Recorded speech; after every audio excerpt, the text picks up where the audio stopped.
Just a bloke in a bar. Buongiorno, and welcome to another episode of Bloke in a Bar. Look, I'm doing it tough at the moment. She's, look, Europe's not what it seems, guys. It's not as great as it looks on the pictures. It's not really as exciting. It doesn't really open your mind up, and you don't really appreciate how lucky we are. But anyway, I am here for another episode of Bloke in a Bar, brought to you by Summer of Cricket. I mean, the footy's still on, but there is a Summer of Cricket here, and that merch is available on bloke.shop. We want to see as many people as possible. We're in this at the cricket grounds over the summer. I want to see blokes tonking cherries left, right, and centre, good areas. We've got floppy hats as well. So make sure to go to bloke.shop and grab it either Tonkin cherries. We've got that in brown or blue, and it's obviously got Tonkin cherries on the back, a small bloke on the front. And then we've got a white shirt that has good areas on the back. And then we got yellow floppy hats, which, I mean, perfect for the summer. Whether you're mowing your lawn, you're on the tools, or you're watching the cricket, or even the footy. There is limited supply, guys. This is not like, for example, with the Bloke Nation shirts, that was a pre-sale. So we've sent most of them out, but there's still more to come out. So that's something that, like, it's not limited in numbers. Whereas this is, we've already printed the shirts. They're ready to go. They'll get to you probably within 1 to 3 days, and once they're gone, they are gone. So get the Tonkin Cherries kit, get the Good Areas kit. It's at bloke.shop, and we've also got actually huge announcement because I've been getting pestered, but I appreciate being pestered about it. Bar mats, Bloke bar mats are now available on bloke.shop for $35.95, like the ones in the Bloke studio. I don't know if you've got any near the great Gurino. Yeah, I've got one in front of me, mate. So if you've... they are fucking sick. They're unreal. If you've got yourself a man cave without one of these, you don't have yourself a man cave, unfortunately. 100%. But pretty much, like, you know, those stickers on products that say, like, Aussie made or disapproved? That's what that mat is for a man cave. If you have that in there and someone walks in and goes, oh, this is actual man cave. This is an official certified one. That's at bloke.shop, baby. All right, so get there, grab whatever you want. And also brought to you by Bloke Beer, the best beer in all the land. You guys know the drill. We're in every Celebrations Bottle-O, Porter's Liquor and IGA Plus Liquor in New South Wales and ACT, plus hundreds of other stores across Queensland, New South Wales, ACT and Victoria. It's a beautiful beer, guys. Trust me. Go and give her a crack. Easy drinking. The feedback we get is amazing. We've also got the mid-strength out, which some people even think that's even better. So give the mid-strength a crack if you're more of a midi drinker. But I am with the great Gurino. Guru, how are you going, brother? Mate, I'm going well. We got a bit of sun today in Sydney, and I was very grateful. And then I opened your Zoom call, and fuck, I'm off you. It is a tough knock. I'm not even happy for you. It is brutal to watch. Mate, as I said, like, you're just not that good. Like, seriously, overrated. Doesn't beat bloody the country of Mudgerball, that's for sure, mate. Timmy, how you going, mate? Kempy, I was pretty off you when this video popped up of you wherever it is in the world that you are. Then I remembered that I've stolen half the Bloke cases from the Bloke studio since you've been gone. So I'm like, you know what? This is sort of balanced out all right for me. I'm sitting here drinking your cold tin, so I'm all right with where you are at the moment. You can stay there a bit longer. That's a win. That's a massive win. Boys, I'm feeling refreshed. I'm feeling very refreshed. Like, I'm not going to lie. I think the beak is getting more powerful. I think it's, you know why? Because I'm over here where the beak is accepted. It's natural. It's over here. It's. You look left, right, and centre. You're one of the people. You got another spot on that porch, Kempy, or not? Sounds nice. Anyway, it's really enjoyable. I also really appreciate all the messages that, like, people are, saying stoked for you, enjoy the holiday. I really do appreciate that, because I don't want to, it's hard to, like, share it with everyone without, like, big note, and you don't want to be a Derek that's like, oh, look how fucking great this trip is or whatever.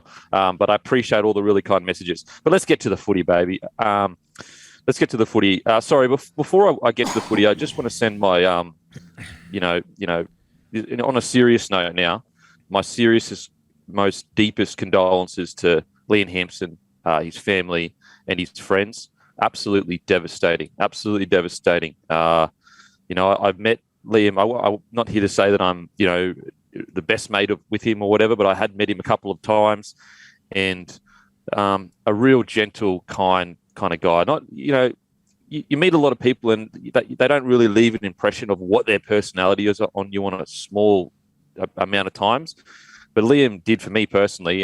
There's just a quick little story just to show you what kind of bloke he is. So I went over to Brimo's house. I'm quite close with Brimo. So when this all happened, it really hurt. Anyway, so I went over to Brimo's house to drop some cases of beer over, as a good mate does. And he had a game the next day, and it would have been like 9 o'clock. Anyway, the mad dog, like absolute mad dog. If I had a game the next day, there's no way I'm coming down to speak to anyone. Like I'm in my room because my head noise is off its charts. Anyway, this proves like you often say, oh, he's one of the boys, but that gets thrown about a bit too much. Liam was one of the boys. He comes down, he's fucking probably woken up, so his hair's all over the place, sits down, gets a tin, doesn't have he has one can, that's not stupid, and just yarns with the boys. And it's just one of those things where it really is, in the small time I spent with him, I really got a real good feeling from him. He's a great lad. So deepest condolences to Brimo, to his family, feeling for Jordan Ricky, feeling for Will. It really hurt to see this all unfold. So, yeah, I guess if you're listening and you knew Liam, I'm sending my deepest condolences to you. Now, on to, had you guys had any experience watching him play footy for the Warriors juniors or Redcliffe or anything like that? Yeah, I actually remember him playing for the Warriors juniors. I hadn't seen him play up in Queensland Cup, but a handy player. And occasionally we have these days in rugby league, and fuck, they don't get easier, do they? Just devastating stuff. Yeah. Absolutely. Okay, let's get to the footy. Now, Andrew Fifita retires. This is a really interesting one because, his last few years, he's been obviously last couple of years, probably a bench player, and doing almost a job, even though he's a superstar. And you kind of rarely see a superstar go to become a guy that's willing to do a job. And Fifita has had such a roller coaster of a career, and it hasn't been perfect, but his life hasn't been perfect. It hasn't been at all. And yet I think that, when it's all said and done, first of all, we need to realize this guy at his peak, and people are going to say this is hyperbolic, and everyone can have a different opinion. Totally sweet. This guy at his peak is as good as any front rower that's played the game on his day. I'm not saying consistency, not across his whole career. I'm saying you could make arguments that if Fifita goes out and plays the best he can play, he could match it with nearly any front rower in the game. That's how good this guy was. You can't forget his 2016 grand final. I mean, what a decisive moment for the club. And I know Sharks fans all appreciate that, but I think because it gets a little bit lost in what this guy has done in the game. And then I also think that for his character involvement on the last few years of his career, he could have kicked stones, kicked rocks and sooked and been like, I'm a superstar. What am I doing playing in resis and then on the bench? And on top of all that, he could have even gone to a bit of a next level, said, okay, I'm on the bench, I'll just do my job. But he went even further than that. He said, okay, I'm not the man anymore. I'm going to help the young boys and the other guys that are taking my spots be the best versions of themselves. So I just want to give my massive, massive praises to Andrew Fifita. I think that as time passes and we get further away from his last couple of years, I think more people will look back on his career and go, oh, wow, this guy was special. Not to mention the impact he had, one of the first big players to say, you know what? I'm not going to play for Australia. I'm going to play for Tonga. It changed the game of rugby league forever. The world game has a long way to go. There is no denying that. But that decision right there was the snowball, him and Taumalolo, and that's to not disrespect any player that had played before, but they were at the height of their powers. So just want to just share those thoughts in regards to Fifita. I got a lot of time. What are your thoughts, Guru? Yeah, I agree, especially on the international game stuff. Like if the international game is where we think and we hope it's going to be over the next few years, for me it all comes back to that moment.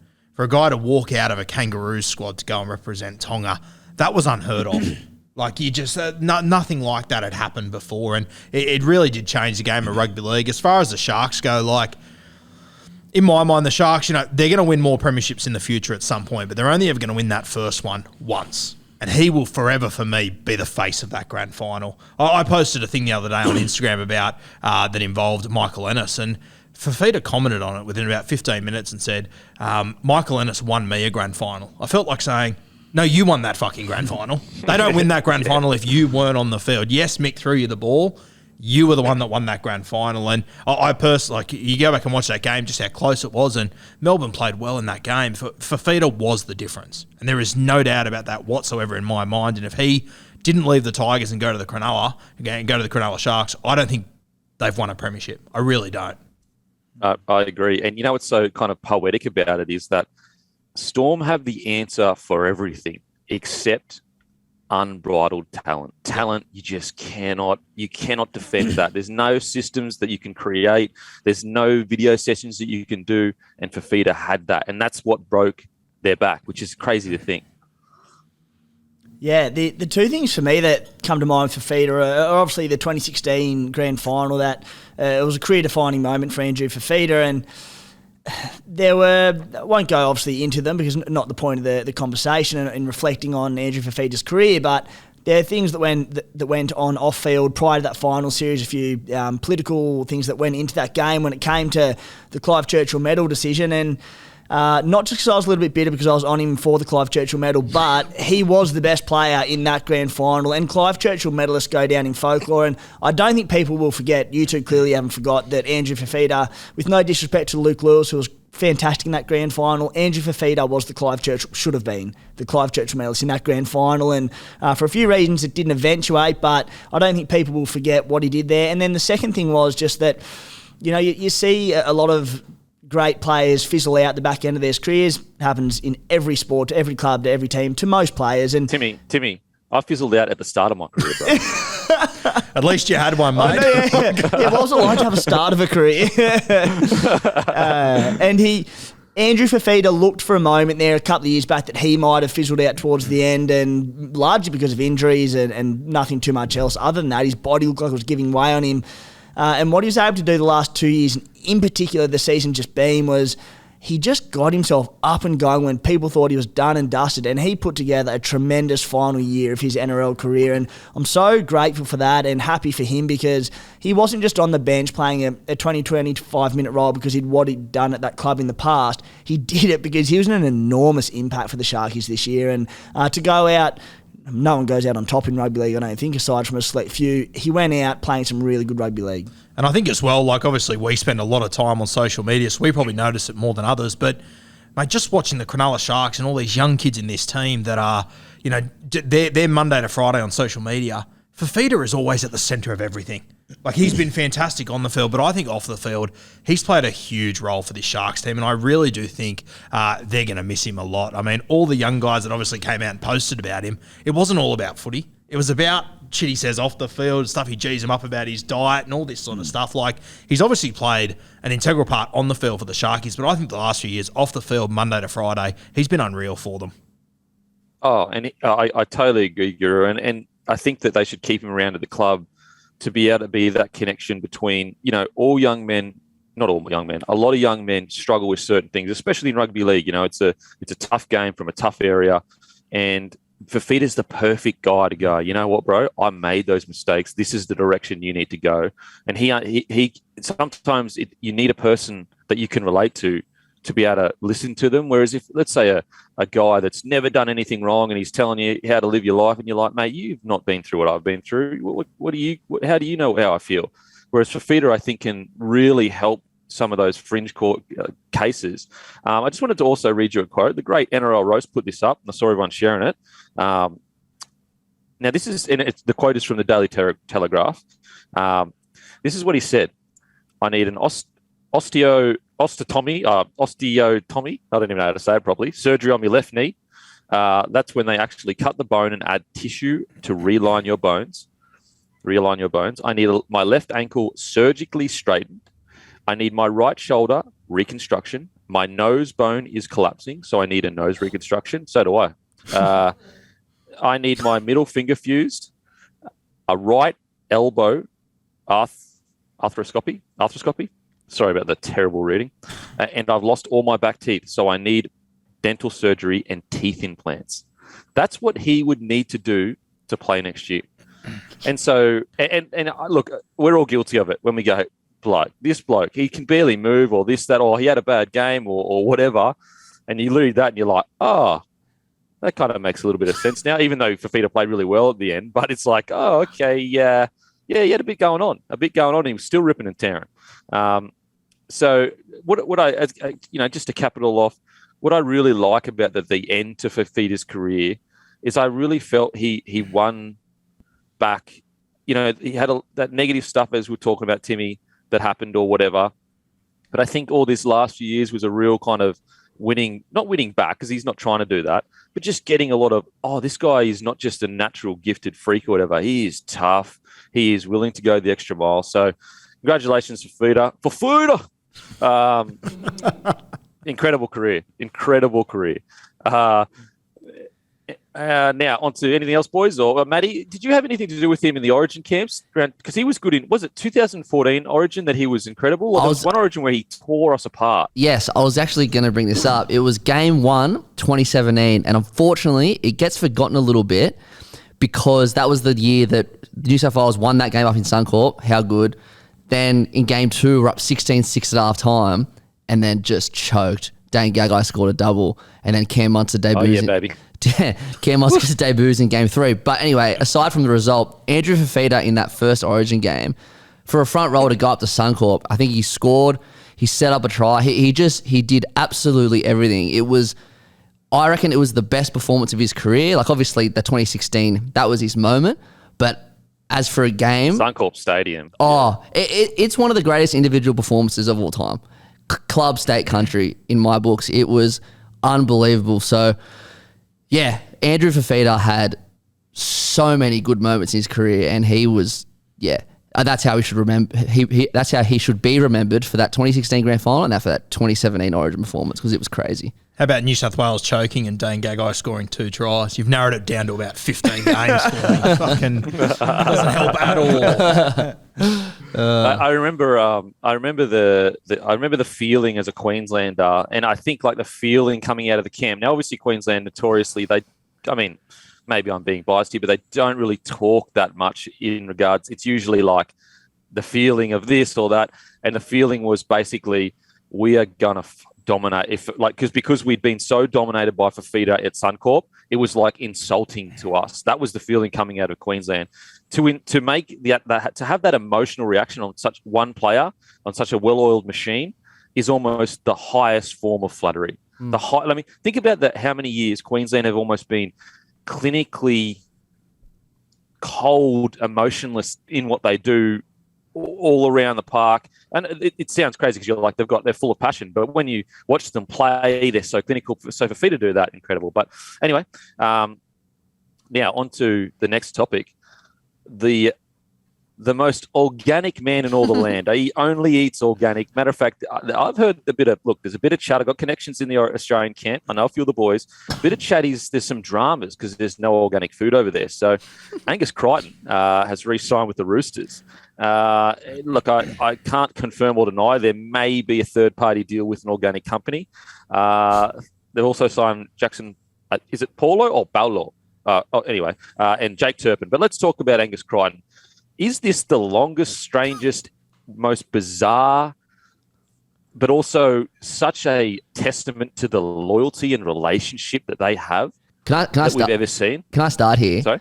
I'll start here. Yeah. I made a post for you, Denon, at the back end of last year saying Angus Crichton re-signs with Roosters. I've still got it in my phone, and I texted you saying, hey, I just put this in the drive. I'll text you when it's been confirmed.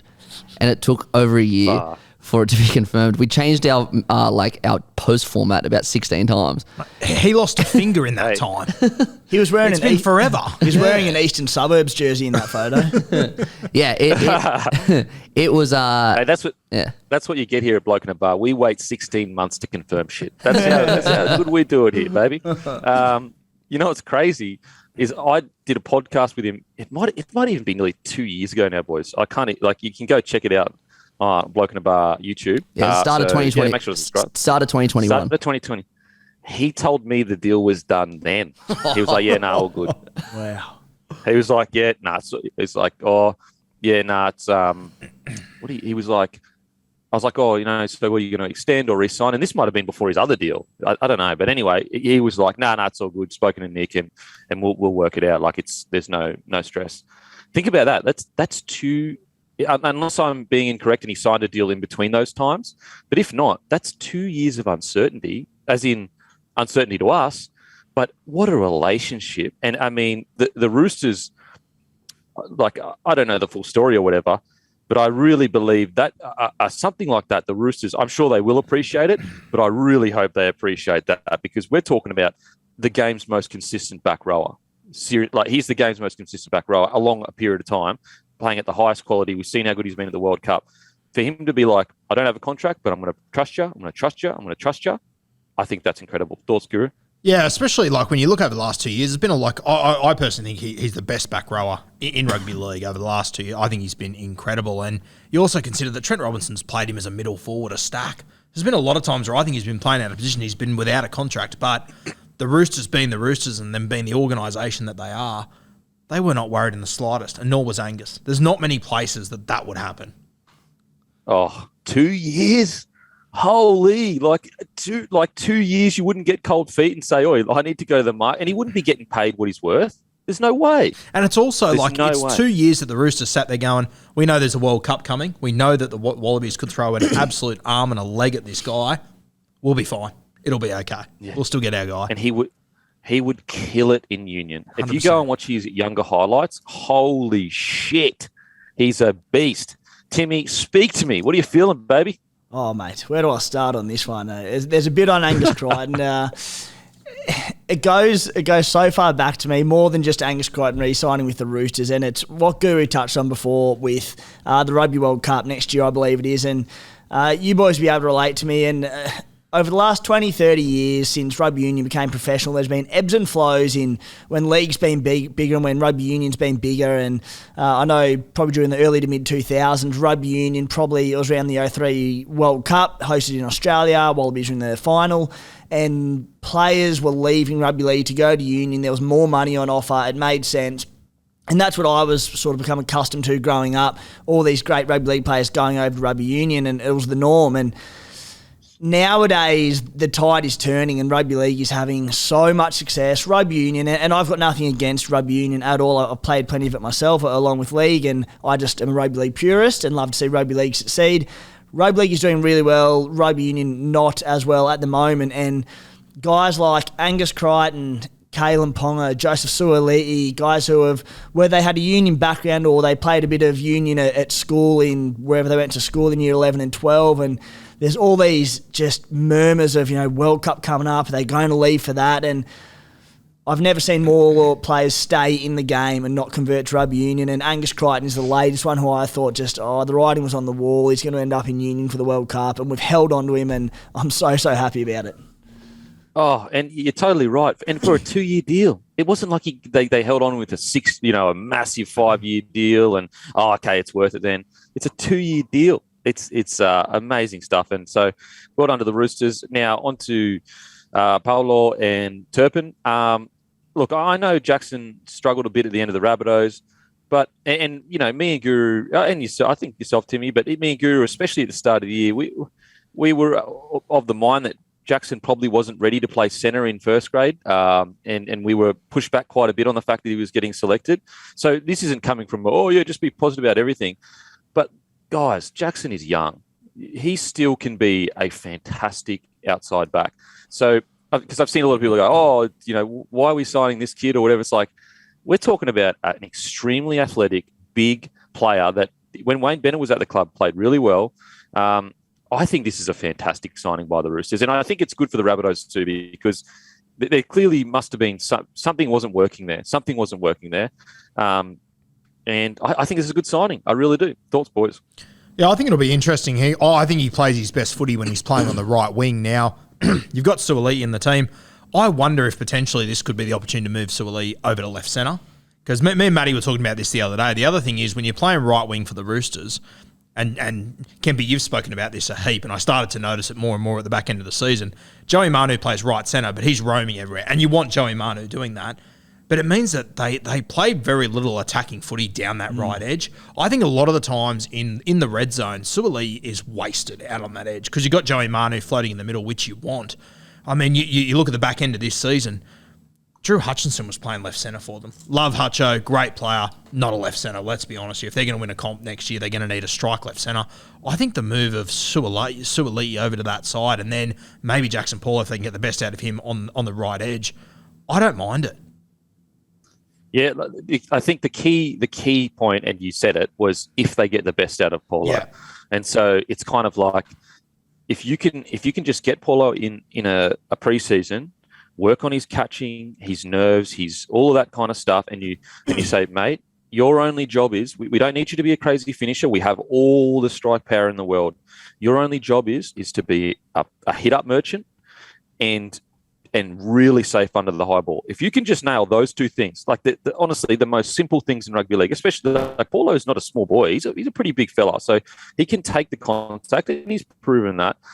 If I'm the Roosters, I'm saying if this is all we need from you, and you'll be a Roosters winger. Boom, those two things, simple, and obviously defence, but I'm sure that's part of rugby league. They're very basic things. It's a very small ask to be an NRL winger, to go, mate, we just need you to catch bombs and run the ball 20 times a game. If they can do that, I think it's a good call.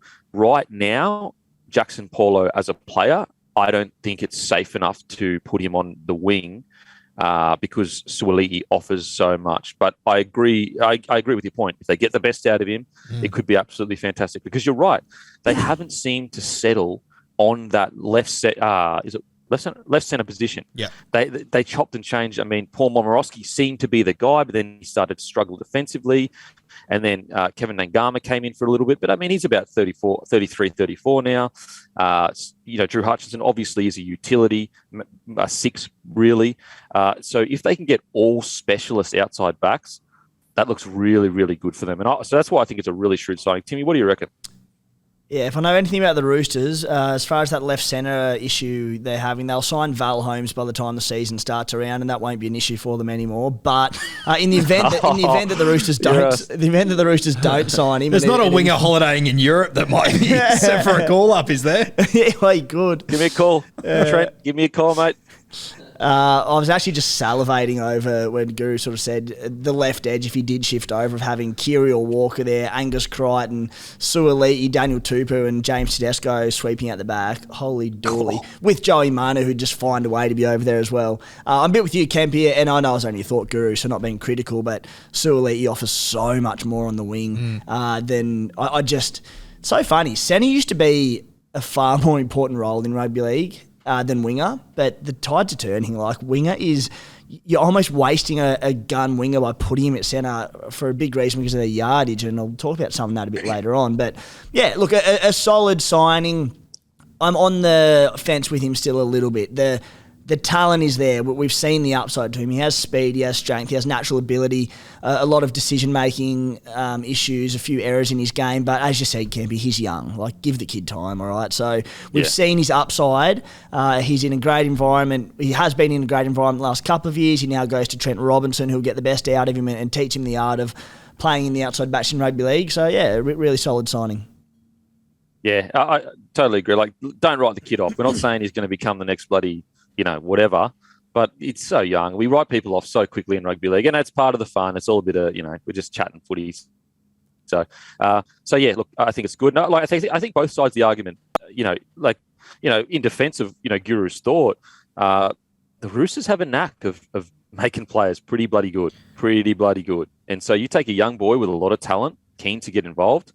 Who knows? Maybe he comes over and they go, wow, we need this kid on the wing and put Suaalii on the edge. And in just regards into that centre position, it is so bizarre how the centres used to be almost like the pin-up boys of rugby league. Like, these are our weapons, like Steve Renouf, Matt Cooper, oh my God, Gaznia. There's so many centres that throughout the ages, like Greg Inglis for a period. Another quick point that I agree as well with Guru, when you look at the fact that, like, Suaalii in good ball sets, like, he's not even used. And we often compare him to a guy like Israel Folau. And Israel Folau, I'm pretty sure, if I recall correctly, broke the Storm try-scoring record, I think, twice in a row in his first 2 years. And that's because he had a system set up to give him crazy finishing opportunities. Now, look, this may be because Israel Folau was better. That could be an argument. But you could also argue maybe Suoli'i isn't getting the same opportunities that Israel is. But yeah, I just wanted to quickly throw that in. Any thoughts on that, Guru? Or I think for me it comes back to as you said, as I said, if they get the best out of him, mate, I'm not going to bet against Trent Robinson not getting the best out of someone who has shown they've got ability. There's no doubt about it. If we would have done this podcast a year ago, no one would have bagged Jackson Paulo. That's the reality of it. He showed that he had ability in 2021. He didn't go that well in this season, but I'm confident he can turn it around. Yeah, I like it. Okay, now Jakey Turpin, another great signing. You know, I know the Brisbane fans are a bit, I guess, disheartened with Jake because he came on the scene and we were going, wow, this kid could, you know, maybe he could eventually play for Queensland. This is a pre-Harry Grant world. We're now living in post-Harry Grant world where shit is really arousing around the ruck, baby. Ooh, doesn't get much better seeing that boy. Just getting out, putting nut on chest, getting in holes. I'm still talking about footy, boys. Now... Anyway, back to what was I saying? Oh, Jake Turpin, that's right. Jake Turpin, I think it's a great signing. And I think that Brisbane Broncos, although I understand the last couple of years hasn't been for the best for Jakey Turpin, and I agree his attack isn't inspiring sometimes, but I also think that a lot of unfair blame has been placed on him for how poorly the Broncos have been the last couple of years. It hasn't been his fault. There's been plenty of players that have come in out of form. Even the crazy thing about the Broncos, aside from Payne Haas, even our best players have gone the tippity top to terrible. So, you know, I would give Jakey a chance. And it sounds like, you're just giving everyone a chance. But I don't know. I think he's a good depth signing. I don't think he can have the same maybe bounce back to say Jackson may have. But I think he may be a good long-term 14, fill in, you know, comes in when Cheese might have to play 13 if Radley's out. I mean, Radley might be out a lot. if the last few years go by, the bloke, he loves to get amongst it. And so I think he could be a really handy squad pickup. So often we focus on the 17. Who's in the 17? Who's in the 17? Who's in the starting side?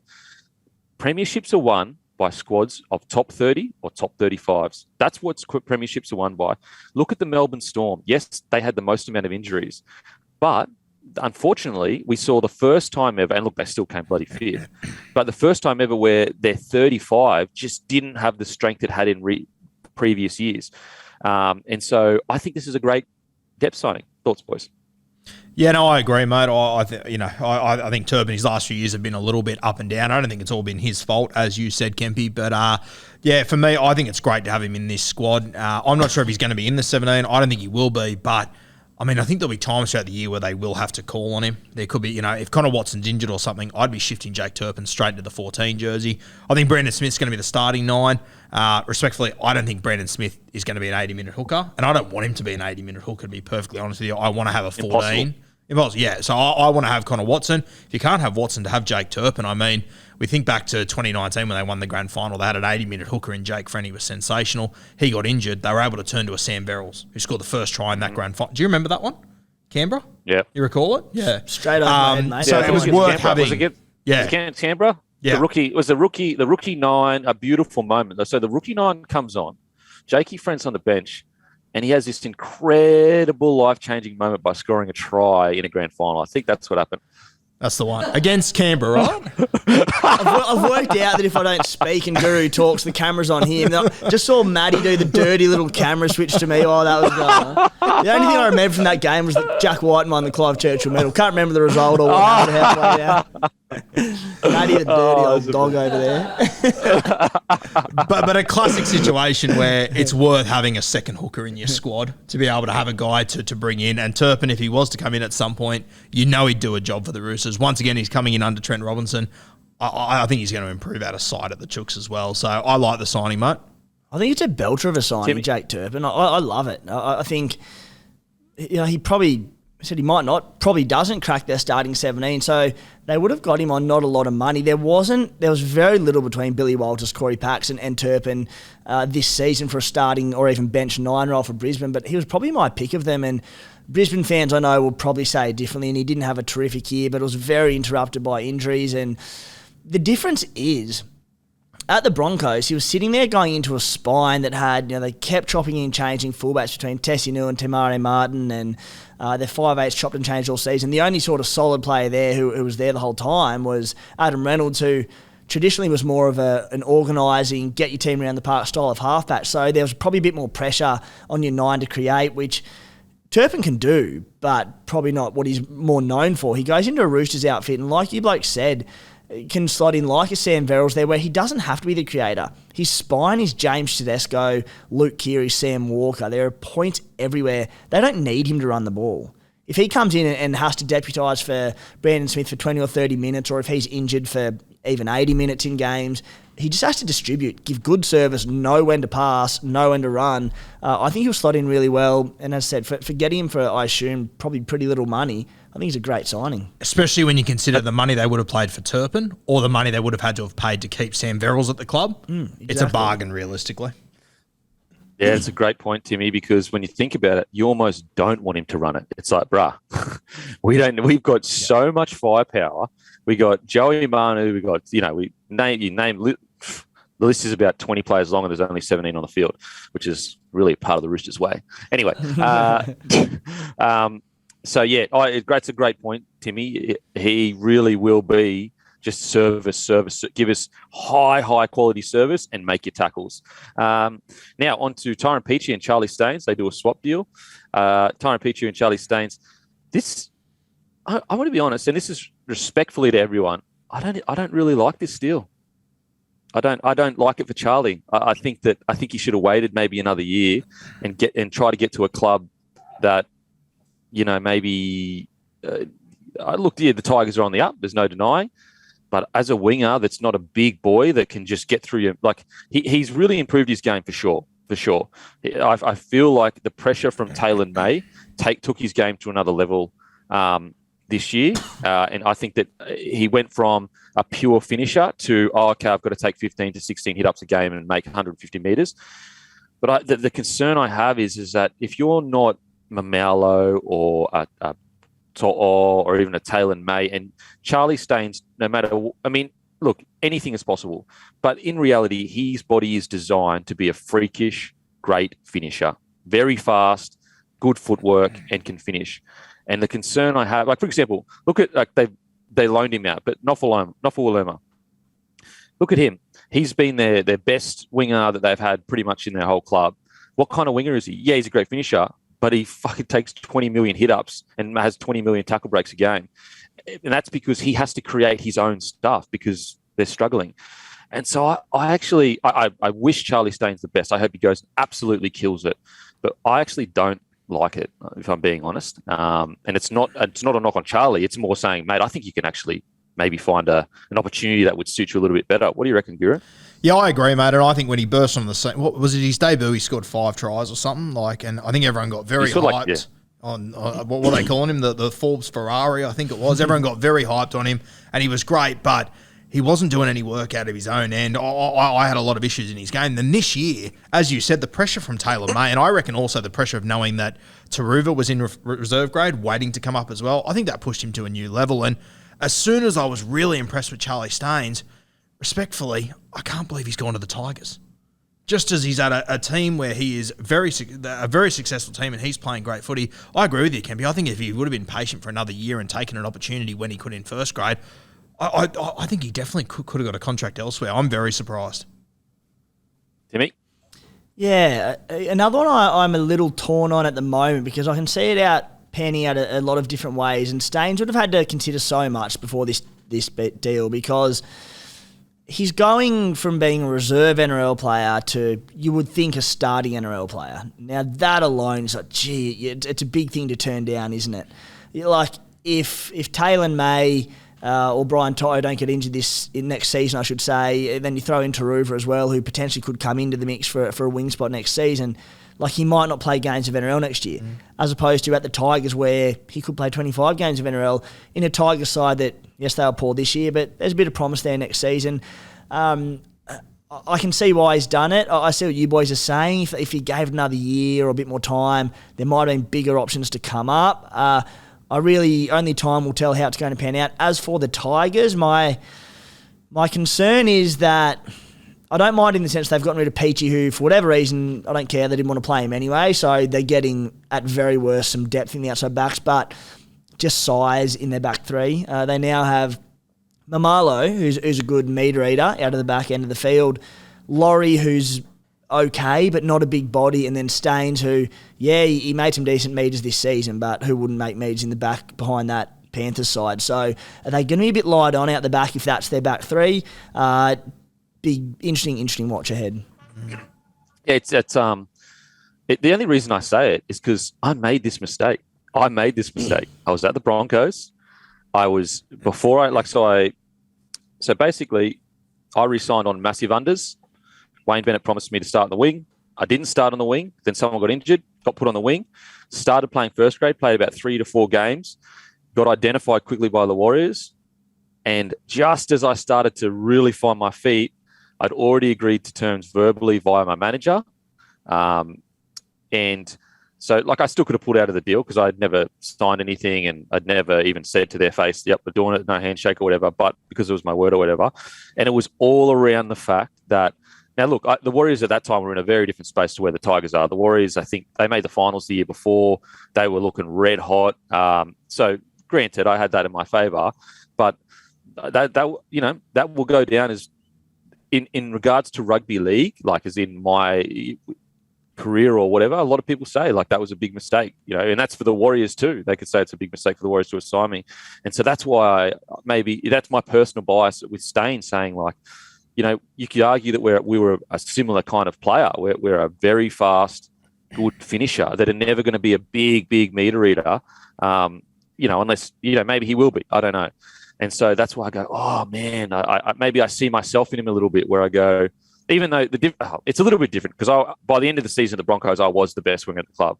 But, I was a starting winger at the club. But so he has a bit more pressure. Yeah, okay. Now I'm thinking about it. I see your point, Timmy. He probably has a little bit more pressure than I. Oh, but anyway. Just putting it out there. You know what I'm going to do? I'm going to go for a walk along the beach. I'm going to have a think about it. I'm going to come back, boys, in about an hour, maybe 2. We'll see how it goes. Your bedtime, baby. We'll listen to more. And then I'll let you know my thoughts on the whole situation. That was Ken and Demp and Den and Kemp having a conversation there. But anyway, they're my thoughts. Look, to cap it off, I thought he should have just waited maybe another year and maybe go and because there's plenty of really good clubs that are not really good, but really solid clubs that, they may get a winger retire or one of their superstar wingers that's on low, on a small contract, gets a big contract somewhere else. And then Charlie Staines is the perfect guy because he's not on big coin, but he's a great finisher. So, look, I would have liked to see it wait a little bit, but I totally understand why he did it. You don't want to be sitting in reserve grade when you think you're a first grader. And I would say he's a first grade player. I would say at the moment, not a 300-game veteran yet, obviously.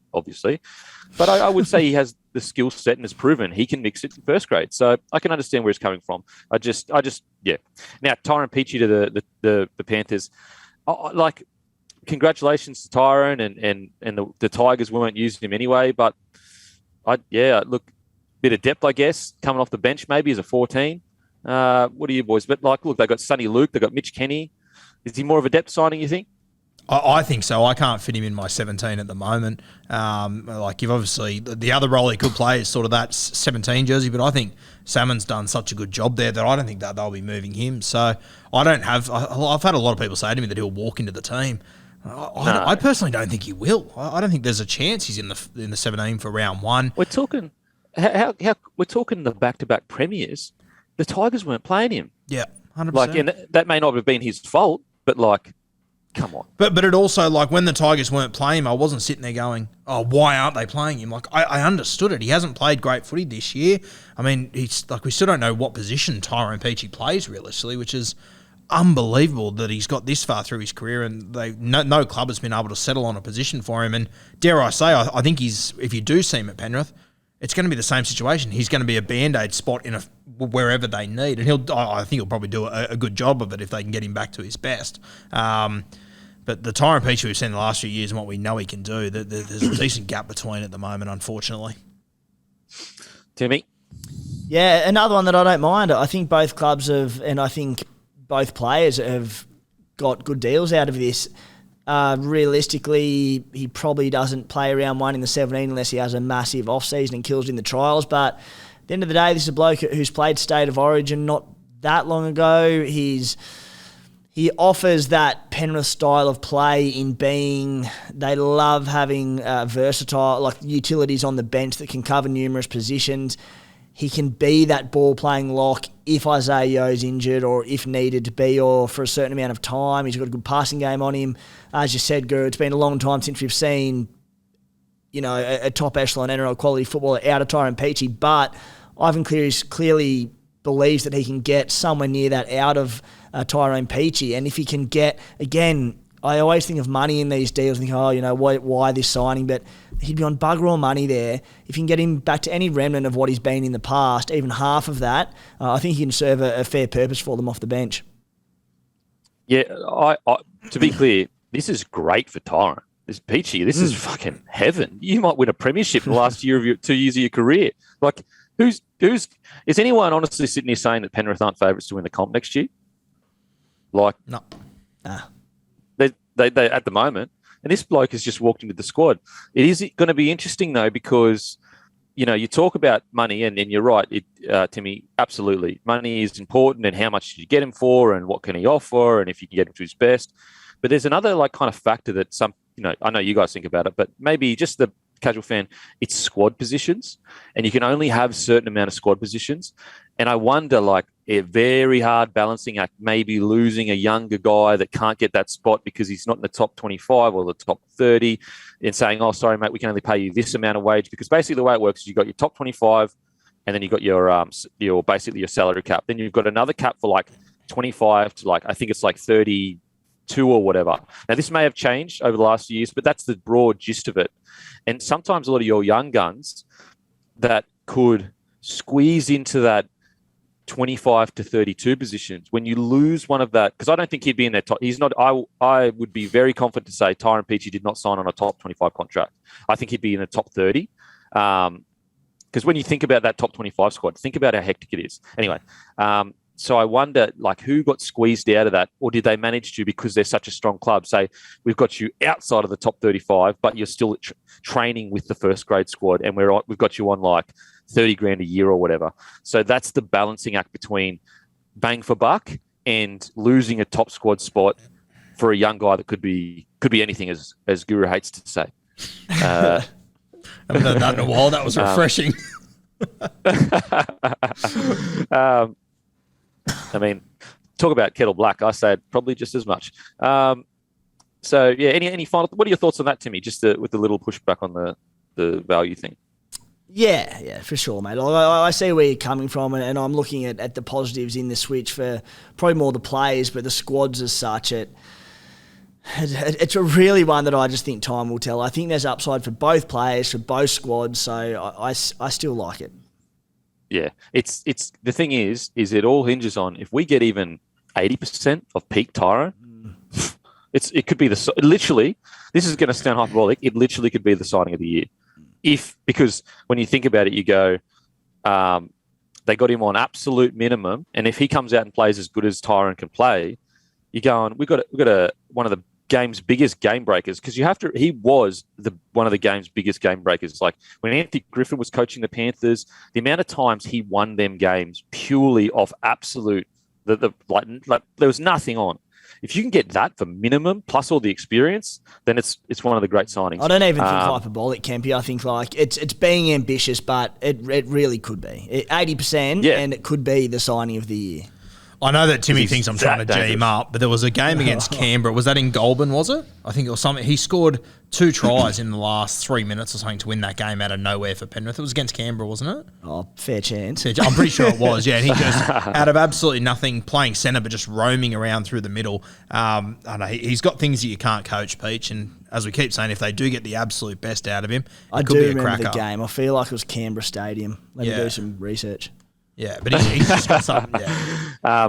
So yeah, look, really interesting. And it's we sit here and we give our commentary and our opinion. Sometimes we forget these are very smart people with a lot of stats, a lot of information making these decisions. These aren't just watch a few games and go, oh, Tyrone used to play a bit of good footy. These are people that are diving deep into their average this or their average that or minutes or, it's so many systems that we don't even know about. So we've been proven wrong many a time before. So maybe this is a great swap and both players benefit hugely, massively from it. Now, just quickly on the Raiders, this is going to get you up and about, Timmy. Oh. Josh Miller, the great Josh Miller, has been appointed as Raiders. And I love this name because I haven't heard this name before. I've heard defensive coaches. I've heard attacking coaches. Whoever was working in the Raiders PR game, come and speak to me because you need a bit of you need a bit of love for how good your PR is.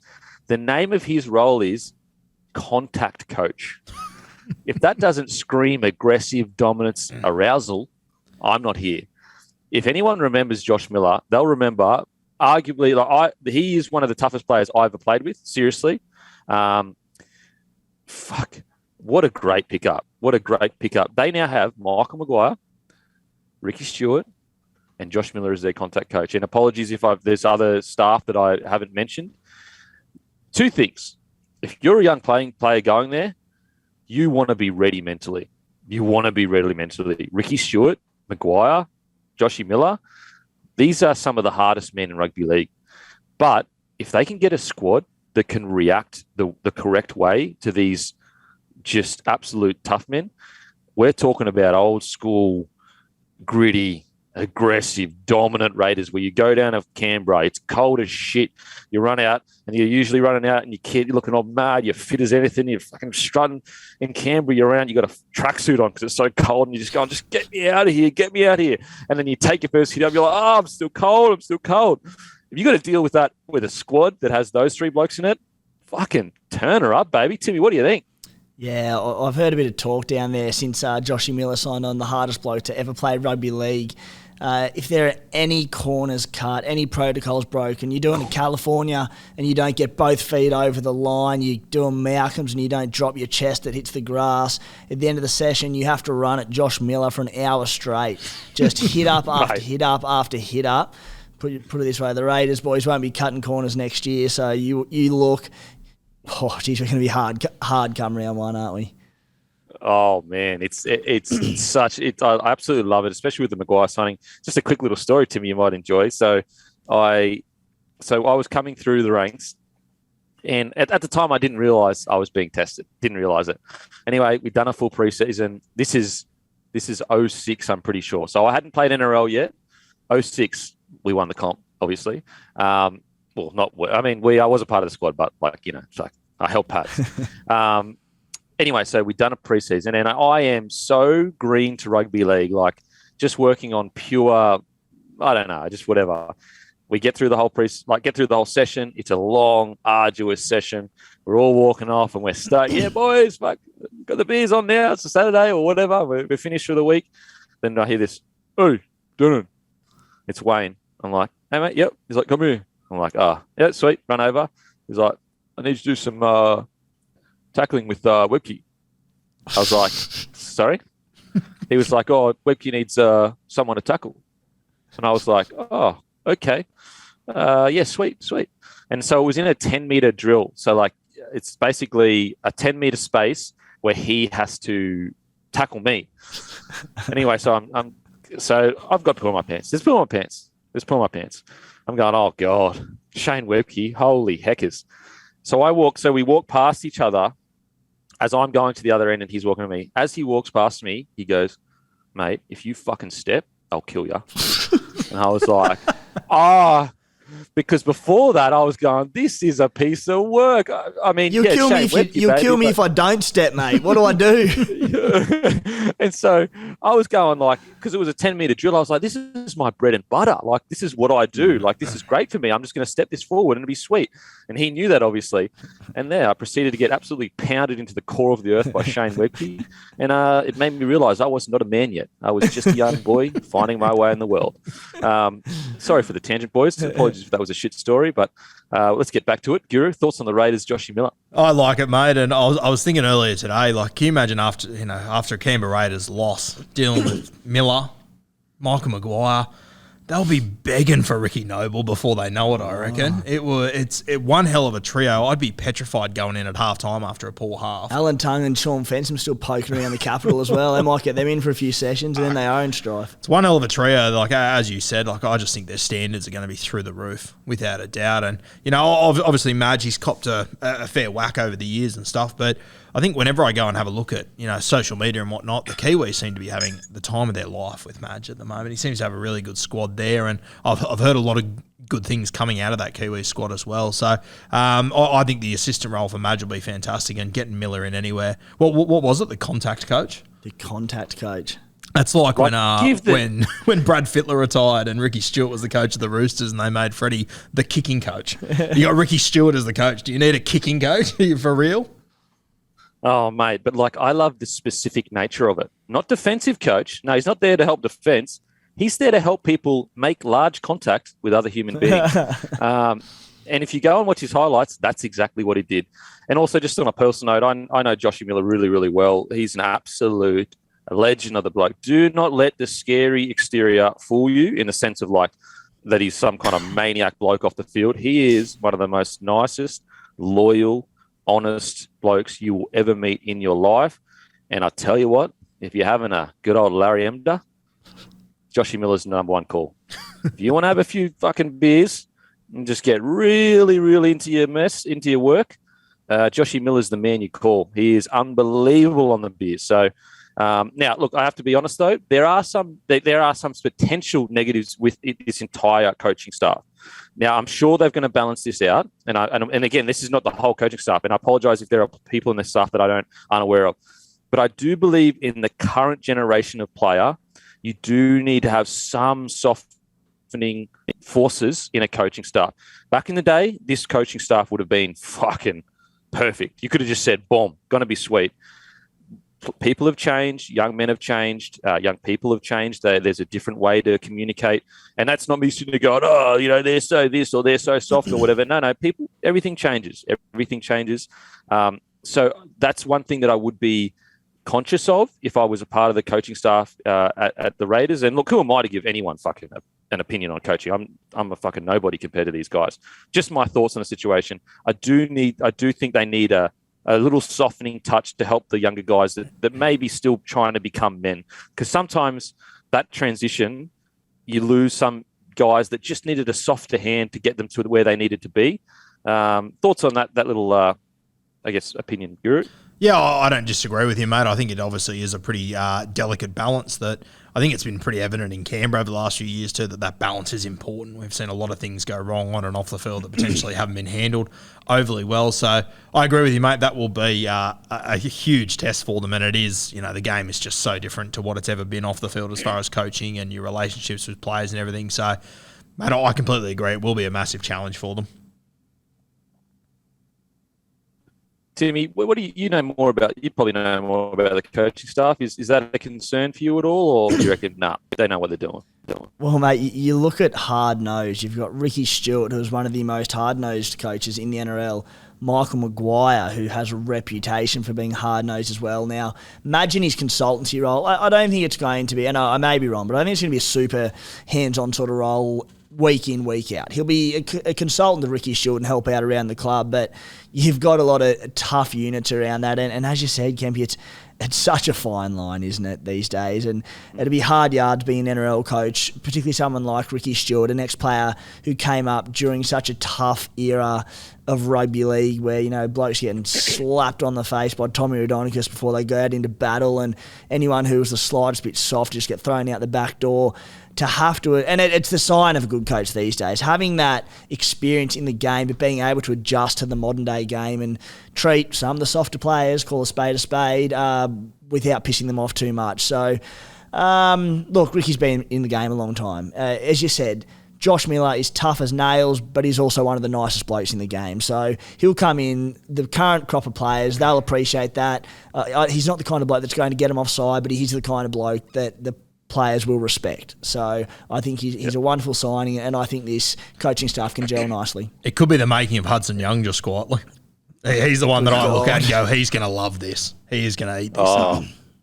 Mate, absolutely. That was just more my, have to speak. You can't just be all like, oh, this is great. It's going to be perfect. But overall, I think this is fantastic. And I think the Raiders, we spoke about it all year, such an incredible job to turn it around, because it was a shambles for a period there where you're going, mate, this club could explode and be sitting 14th or 15th if this keeps going, or maybe even spoon. That's how bad it was going at one stage. Like, what was it, 2 from 7?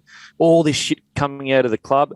And what's crazy is we're talking about the Raiders here, where them to get news, like they get so left out of the news cycle because they're in the ACT. So for things to be getting out in the news cycle, there's got to be tension there. For them to have all pulled it around and be in the position they are in, it's just got to give such credit to the playing group, the coaching staff, the admin, and the club. Mate, he loves playing the victim over here. Timmy, he was loving that, mate. Sitting here like a Cheshire cat, talking about how Canberra's...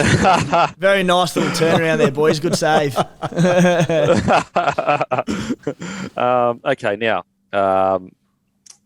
onto the Rugby League World Cup game. Let's get the disclaimer out of the way, boys. Yes, we know that the people they were playing aren't the highest quality. We understand that. That's why we're not even going to analyse the games. We're just going to stop the podcast right now, because every person that's going to say, oh yeah, but they were playing Scotland. So you're right. It's actually, being higher up, we're all high up in the media. High up in the media. There's actually been a memo set out saying, guys, because they played teams that aren't of the highest quality, we're not going to analyse the game for a week. So thanks for listening, guys. We'll see you next week. I'll go on. No, all jokes aside, guys, we understand that the standard wasn't good. Also, I just want to give a massive shout out to these lower tier nations that aren't full-time players and they don't have the resources that Australia have. Obviously, it's an Australian league that's big, but, all these lower tier nations, some of the efforts by some of these players when they're like 30 down, 40 down, 50 down, are honestly nothing short of inspirational. Seriously, and I'm not being hyperbolic. Like a specific one, Samoa, I think they might have been up seriously by 60 points. I'm like literally by 60 points. And there was a tackle by Johnny Mitzias, his name was? Johnny Mitzias. Yes, Johnny Mitzias. Yeah. On Matt Fainai, was like as courageous as any tackle you'll ever see. It's not hyperbolic. Go and watch it. Matter of fact, you could argue it's more courageous because this bloke hadn't, like, why? What's the point? You're down by 60. You can't win it. But the point is, you're there for your mates and you've got a job to do. It's just, this guy's not even a full-time player. He's just there having a good time, representing his country. So Greek fans, that's something to be proud of. They know it's to be proud of, but that's inspirational. Like, that really is inspirational. There was plenty other moments in other games where I saw the lower tier nations. And this is not lip service, guys. It really isn't. Like, if I thought they all just went to water and didn't have a crack, I'd just be like, I've been a professional athlete. I'm not going to give someone lip service because they've got on a field. Who gives a shit about that? You're there to get the job done. And you don't go to water. Anyway, there were plenty of other times. Tonga versus Wales, for them to only lose 32-6. Yeah, Tonga didn't play that well. But we're talking about Tonga here. Absolute beasts of a team. And Wales scored the first try. Scored the first try by a big shot on Talakai from a guy that a year ago hadn't played rugby league before. Now, think about what I just said there. Talakai, the guy that had one of the best halves of footy we've ever seen from a centre, got hit so hard that he dropped the ball that he was about to pass. And the guy that did it, I'm pretty sure, Elliot Keir, maybe? Oh, no. No, sorry, Kyle Evans. Yeah, Kyle Evans. He only started playing rugby. Yeah, Kyle Evans. He only started playing rugby a year ago. So there's plenty of these other. You could go through every game and you could find these moments where you go, you know what? Like, yeah, okay, rugby league is about winning, but it's also about that. It's those little moments where you go, the underdog. I mean, that's why Australia, in my opinion, loves rugby league so much, because it's about the underdog. It's about the fucking guy with the grit that's willing to go that extra mile for his mates beside him and for the jerseys he's representing. So I just wanted to give a shout out to the lower tier nations. That, everyone's talking, oh, it's a blowout and this is this, that, and that. I think let's appreciate these guys. We're talking. I can't express to you enough, guys. These athletes are finely tuned within an inch of their life. These first graders, and I don't think unless you've ever just say a normal person, even a normal person that goes to the gym and he's relatively fit. if you just sent him in to feel the power of these guys, you would go, oh my, you'd almost think they were inhuman. That's how finely tuned these athletes are. If you put it this way, these guys, if you're under 6 foot as an NRL player, you are small. You are small. Anything under 90 kilos is tiny these days. And the game hasn't gotten slower, it's gotten faster. So I just want to give a quick shout. Any just quick thoughts on that, boys, before we get to the results and all that? Yeah, there was also Jamaica. They scored their first ever try in a Rugby League World Cup, which was unreal in the moment we all talked about. Like, for those that are up at 5:30 a.m. watching that game, Jamaica kicked off. They won the ball back off the kickoff and they forced a repeat set. Unbelievable against the New Zealand Kiwis. For Jamaica to do that, I thought that was unreal. And, of course, as soon as New Zealand got the ball, the points started to come on. But I thought that first set was fantastic. To force a repeat set against the Kiwis when you kick off on the first set, I thought that was incredible and great to see. And then you had the try they scored. I think it was Ben Jones-Bishop. I think it's actually his 300th first-class game. And for him to score the first ever try for Jamaica, unreal. Great stuff. Yeah, absolutely. Timmy, anything that you saw that you were like, how good? The World Cup's full of them, and these, like, Australia are playing as Scotland or one of these one-sided games. You know it's going to be a blowout, but that's not the point of it. Like, it's the point that you're getting these minnow rugby league nations and they're on the world stage and they're getting these opportunities. And the Ben Jones-Bishop one was on. I was actually going to allude to Guru. I've seen a fair bit of Jones-Bishop play during his time at Wakefield and followed that. He's been all over the shop, James. He's a bit of a journeyman, but really, really good footballer. Reportedly one of the nicest blokes on the planet. And then he scores, was it Jamaica's first ever try? They get their first points in round one, their first try in round two, and to see the whole team just go absolutely nuts. I'm like, yeah, sweet, they got belted, but that is such a beautiful moment we got out of that game of football. And don't worry about the result. We get moments like this. Enjoy them for what they are. I agree. And you know what I respect more is not the man that gets, what I don't respect more is not the man that gets beaten by absolutely towed up. I respect the man less that doesn't even try. It takes courage to step on that field and go, you know what?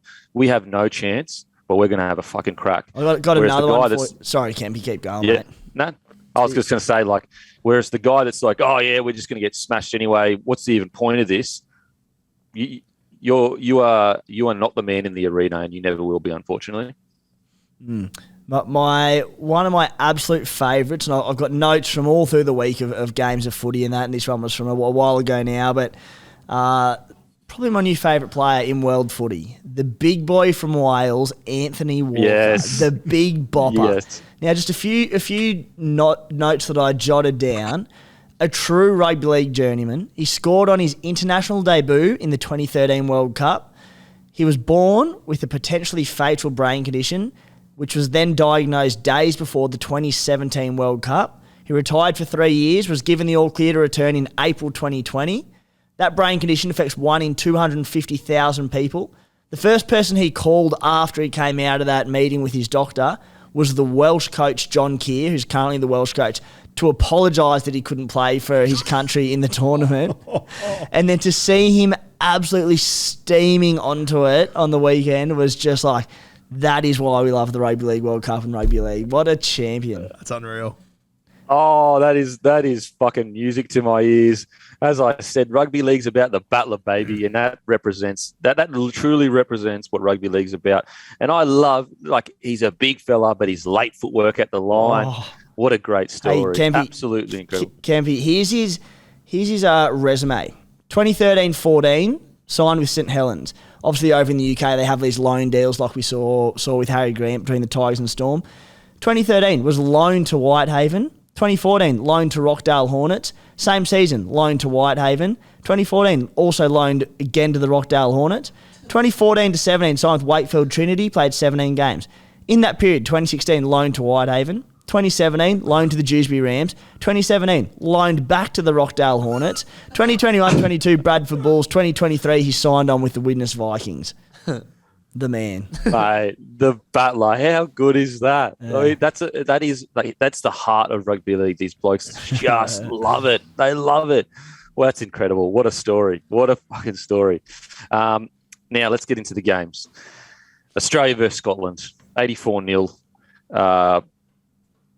Look, I feel a bit sorry for DCE because not only did he play a tougher opponent, but also it was the first week they were together. And Australia didn't play poorly at all by any means, but only naturally are they going to be less cohesive. But in saying that, this is Nathan Cleary's team, in my opinion. This really is. And it's there's no disrespect for DCE. I honestly, I think he's incredible, but this is Nathan Cleary's team. The feel, the vibe, everything. And I know it was against lesser opponent, but just looking at the way they played, looking at the ruthlessness, looking at the connectivity that they had, this is Nathan Cleary's team. It's just, in my opinion, it's just that. It's his time. Nathan Cleary, we are heading into, basically the start of a similar-ish Joey Johns career. Obviously, I'm not saying he will be Joey Johns, but I mean, when you look at his stats, they start to line up pretty scary. And Guru, I'll give you the honour, mate, because I know you put up the post of the incredible stat. I won't rob you of that glorious moment you're about to have. Don't get too aroused, but tell me the stat that you have on this. I would love to claim it, but I think it was Roasty, to be fair. So I'll let him have his flowers there. I think it was Roasty. We do look alike, so fair play. Wait. Yeah, wait. Well, Roasty, this is all you, baby. So sit back, enjoy it. It's a great stat. And I tell you what, when I come scrolling through my feed, didn't feel any better in my whole life. Yeah, I think it's, what was it, on debut, the most points for the Kangaroos, and Joey held the record with 30, and Nath had 28. And you got to remember, too, in the opening minute, he got denied a try, which I thought was 50-50, to be honest with you. Then Cam Munster, he threw a pass to him that was called forward. So Nath could have smashed it out of the park, realistically, and he did hit a few goals pretty poorly, which is very un-Nath as well. So, mate, I must consider him unlucky not to have got that record. And also people are going, I know there's people listening, they're going, oh, that was probably against New Zealand or something. It was against South Africa, Joey. And so South Africa or Scotland, I would probably say Scotland's a better footy side than South Africa. So all I'm saying is just hold your horses. I'm not saying he's Joey Johns, but it is becoming undeniable that what this guy is achieving at his age, he's achieving the same as the greats. And it's just that simple. It's just that simple. I can already read the comments, Kempy. I can see them. They're coming in. They're flying. I know they're flying in. I get it. And look, I'm not happy. I'd be devastated if he has the rest of his career he doesn't live up to the greats. Then he's not a great. It's that simple. And he still needs, in my opinion, to have an Origin series where he is the man that dominates, kind of like a Munster situation. But it's undeniable. There's no legitimate argument in my mind that you can't say from him being 18 to 24 that he is not at least close to or in par with some of the best the game has ever seen. Timmy, am I getting ahead of myself or what? No, mate. You know that I'm firmly in the Cleary camp on this one, and at the same time, Daly Chervin, if he's there, probably does a similar sort of performance and probably racks up 5 or 6 try assists. But at the same time, look, yes, Cleary came in and probably should have did perform like he did, but he did. Like what more has he got to do? He couldn't have done any more in the game. He was absolutely perfect in everything he did. He racked up, 28 points or something. It's like, it's such an absurd amount of points, and it's soft opposition. Oh, of course he came in and did that, but he's still got to do it, don't you? I don't know what to say. That's the thing. Like, so much can go wrong. Like, it was 84-0. Like, for example, let's say just my internet going here. Sorry, guys. So they completed at 84%. You're going out to play Scotland. We've all been guilty of it. You roll out, you go, boys. Honestly, we could seriously drop the ball every time we get it in the first half. Matter of fact, the first 60 minutes, and we'd still win the game. Matter of fact, we could do it probably for 70 minutes and just defend our asses off and still win the game. So he didn't just do it. He did it to the exact degree in which he would do it. You know what I'm saying? Like, it's not just like, oh, yeah, he went out and played solidly. It's like, no, he truly showed everything had the difference in scale. It was essentially a record margin of beating someone. And as I said, I feel a bit sorry for DCE because he was not intentionally, but it's a tougher gig. You get the first game, and then the bloke gets the second game against a lesser opponent. It's almost like, well, I can't win. Like, how do I win? Now, I do think that they'll go DCE Munster this next game, or potentially even DCE Cleary, but I think probably DCE Munster. I personally, like, just to give DC a fair crack at it, which I respect that. You have to respect the veterans that have been there and done it, and he had an incredible Origin series. But me personally, if my goal is to win the World Cup, we know DC can win the World Cup. You know, if someone gets injured, we know that. It's simple. But if I'm wanting to increase my likelihood by the most amount, I'm putting Cleary and Munster together as much as possible. Heading into the World Cup final. Yeah. What do you guys think?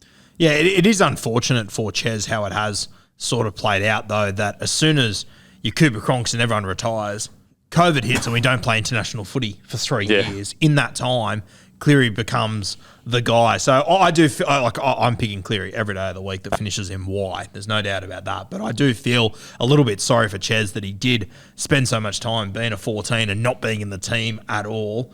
Then eventually his time comes and, you know, obviously there's much worse things that have happened in the world, don't get me wrong, but it is unfortunate timing for him that now the reality is it's Cleary's time, and, mate, I think Ches, he'll be disappointed, but I think he'll understand that.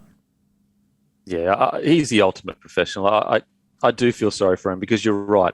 If everything had gone smoothly the last few years, DC would have had a run of the Australian jersey and showing what he can do in the Australian jersey. So, I mean, look, who knows? Maybe he fights his way in the side. It seems like Mal Meninga is holding his cards close to his chest.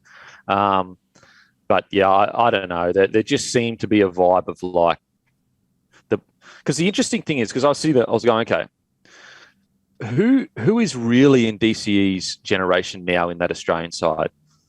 I'm trying to think, like, even RCG is a bit younger. Like that, there's not really guys that came through with him, if you know what I mean. They're all kind of, again, correct me if I'm wrong, Timmy or Guru, you can have a look at the team list, but I'm looking at it now, and I really feel like when you look at this list, a lot of these guys are Cleary generation guys to a degree. I know that some of them obviously around when DCE was it, but like the bulk, well, not the bulk, but a lot of their footy these players have played, Cleary has been the best 7 in the game, or at least for like a substantial enough time where even if they're playing against Cleary is considered the best in the game. And I think there may have been maybe there's a little reaction to that. I'm not sure. What do you reckon, Guru? Well, like when you have a look at the last World Cup that we went to, 2017, and I'm not sure why Ches wasn't in that squad, or I'm not sure what the context was at the time, but there's only 4 guys left from that World Cup. Ben Hunt, RCG, Cam Munster, and Val Holmes. That's it. So it definitely is a younger squad that is definitely more in the in the Nathan Cleary sort of generation. And, mate, it is what it is. Timing is what it is. Father Time remains undefeated. It's Nathan Cleary time. Yeah, it really is. It's also Bella Fox, Josh Adokar. Now, we have to talk about it. When I saw those deadly Koori legs flying down there, there's no more beautiful sight. There's no more beautiful sight. And I'll tell you what, there's no more faster legs in the world than deadly Koori or Murray legs. I'm telling you that right now. Absolutely explosive. What about how beautiful it is? I was picturing Steve Renoff just gliding down the field as the Fox just swerving. Some of the stuff he has done this World Cup has been amazing. Superstar of our game. What a he has the persona. He's got the swagger. He's got the ability. He's got the mental toughness. He has everything you would want from a winger. Flashy, strong, fast. It is just a smart footy player. I almost underestimated how smart he is on a footy field. It feels unfair to say this because it's such a hindsight thing. I will say in all of our defences, we did say that Josh Adokar should have been in the blue side. But if you ever needed confirmation that the Blues needed a guy like Fox in the squad, and this is no disrespect to any other winger, we sing the praises of Tupou and To'o, honestly, to the nth degree. You guys know that. But Josh Adokar has to be in the blue squad next year. If this World Cup proved anything, it's that decision was probably the wrong thing. Am I being too hyperbolic here, or what? I agree with you, but I think it's going to be very interesting come Origin next year. If Suaalii kicks on the way we're anticipating he will, I reckon it is going to be close. Because you've got To'o who can play left or right. I wouldn't be surprised if they move him over to get Suaalii into the side. Brad Fittler has shown his cards. He had Suaalii in the squad this year. He's got him in the plans. I'm worried that Josh Adokar, once again, timing, he could be very, very unlucky here. It's the energy though. It's the in-camp folklore stuff that you hear about in 10 to 20 years.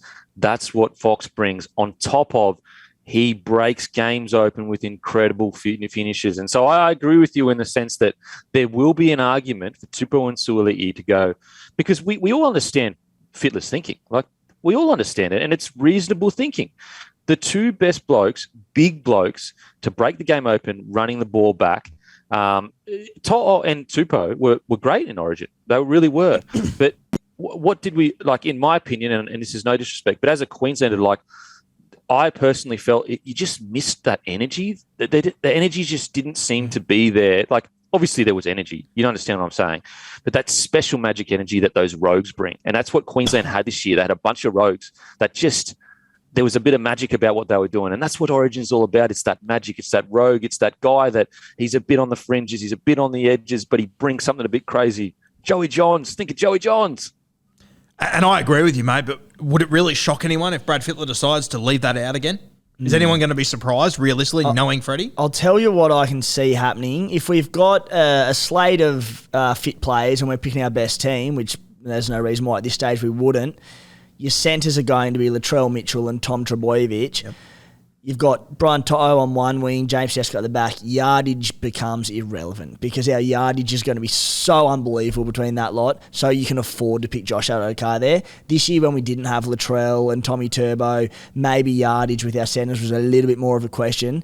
If all those blokes are on deck, it's like just get the pure speed out there because we don't need yardage because good luck stopping the other 5-4. And I think Fox can do a lot come finals time of this World Cup. If he can show that him and Latrell are the best left edge combination in the world, that's going to take him a long way.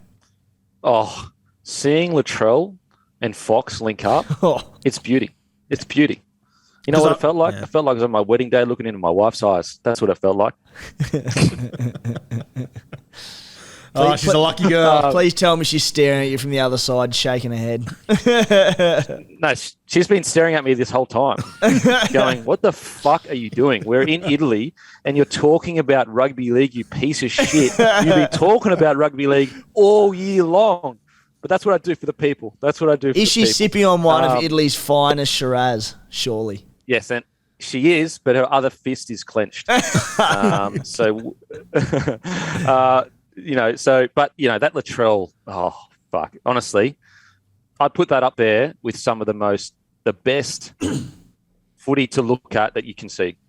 Tell me another combo that is more exciting. And as I'll grant you, there's been like other combos that have been as exciting for sure. But Latrell Mitchell and the Fox, come on now. Doesn't get much better than that. Whitehead and Bateman. Just linking up for speckies. How good was it with Josh Adokar when, and obviously throughout this World Cup, it's been a theme that they're giving man of the match with about 2 or 3 minutes to go in the game. He got given man of the match and then he scored the try of the game. Unbelievable. Jackie Whiten, how good was he?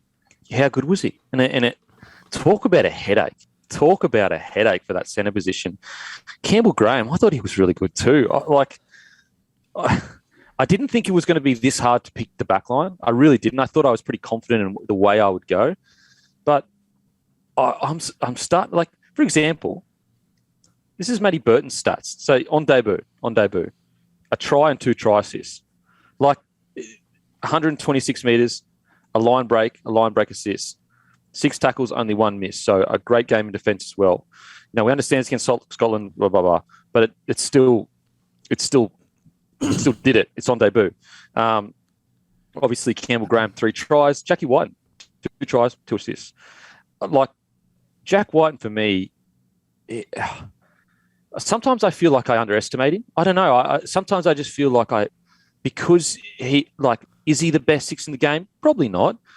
But is he Origin level? Yeah, he is. You know what I'm saying? Like, it's a bit. But then would you go, okay, well, is Jack White one of the best centers in the game? People would be like, oh, he wouldn't get named in it because maybe it's the Canberra thing. I don't know. But then you see him play in these positions. You saw him in Game 1 Origin, and you go, it's almost like it's not the specific position that he plays, but rather he is just an elite rugby league player that needs to be in squads, needs to be in sides, because he's so big, he's so strong, he's so explosive. What are your guys' thoughts on the back five? Like, what direction do you think they go? Well, personally, I think I've got Jack White locked into right centre. I think that's where I would have him. Right wing, though, between Val Holmes and Campbell Graham. Obviously, Val's played on the left all year, but he's been there and done it on so many occasions for the Kangaroos. But, mate, I was really impressed with Campbell Graham the other day, and it's against Scotland. I get it. I know that. But, mate, he's been playing tremendous footy for the last few years, Campbell Graham. We've spoken about it a lot. I thought his kick returns were fantastic the other day. He's a great centre, but, mate, he might be more dangerous as a winger. I've always thought that he'll get his origin opportunity on the wing, and it wouldn't surprise me if, they do end up going with Campbell Graham, which I think is very tough on Val Holmes. But Campbell Graham just being a right-side player, that might be enough for him. Yeah, it's going to be interesting. I probably disagree in the sense I reckon they'll go with Holmes just because he's one of the best wingers actually in international footy. But I agree with you in the sense that Campbell Graham as a winger is a bloody good, his carries out of his own end are fucking so hectic. And he finishes really well. What do you reckon about the backline, Timmy? Yeah, look, I think they'll go with Val Holmes. In fact, I'm pretty confident they will, him and Addo Carr as the wingers. But, boys, that was my big take from the Australia v Scotland game and getting off track a little bit from the international scene, but South Sydney, Origin, Clubland, whatever, Campbell Graham is a winger. He's made to be on the wing, isn't he? And it's not something that I'd really considered up until the weekend when they played him on the wing, but he's tall, crossfield kicks, he's bomb defusals, he's safe as houses, he's got a phenomenal defensive read whether he's at centre or on the wing, he's brilliant for yardage. And when I mentioned earlier that I was getting to when players can be more effective on the wing than centre with Suoliti, Campbell Graham, is he a better winger? Yeah, it's a really interesting argument. It's an argument whether is the reason, put it this way, if South Sydney's backline was more stacked, would they put him on the wing? Or do they put him at centre because they can't afford to have an inexperienced defensive centre, making the wrong reads? But it's a fair argument because when you look at his carries, you look at his body shape, all that kind of stuff, you go, maybe this bloke was made to play wing. So I thought he was really good. Harry Grant, honestly, he is just something else. If his body holds up and he keeps playing like this, you can't defend him. You can't defend him. His work around the ruck is so hard the space that he creates for his outside men by getting out. It's not just there's a big difference between, getting out 10 metres, 5 metres, 2 metres, 1 metres. But when you constantly mix it up, one time, one set, he might just get out 2 metres. The next set, he'll get out 3 metres. The next set, he goes for a full dart. When you do that, it is impossible to defend because you don't know whether it's going to be just a quick get out and then just get rid of the ball or whether it's going to be a full dummy half dart. And so you've got to stay honest. But then all of a sudden, because you've got Harry Grant keeping you honest in the middle, you can't slide out to the edges. And there's these massive gaps out in the edges. So I thought he was fantastic. Liam Martin, I thought, had a really good game as well. Benny Hunt came on and played well. All in all, I thought really, really good performance by the Kangaroos. We've spoken a little bit about the Scottish side, but, just a tough night, really. What else could you expect? I thought from Scotland, I thought their fullback was very good, Alex Walker.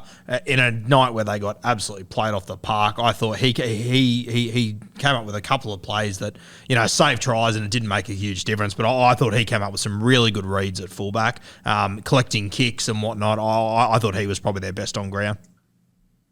Yeah, I will say, just in regards to Australia, just quickly, we all know they've got superstars, and I still think their squad is a tick above everyone else standard-wise, just a tick.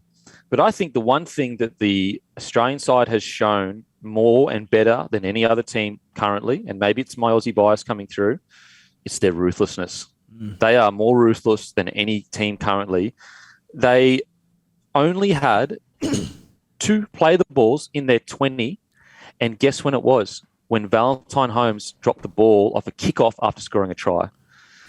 That is arguably one of the most ruthless games of rugby league anyone will ever watch. It was the 70th minute, and they were shooting up the line and jamming Scotland.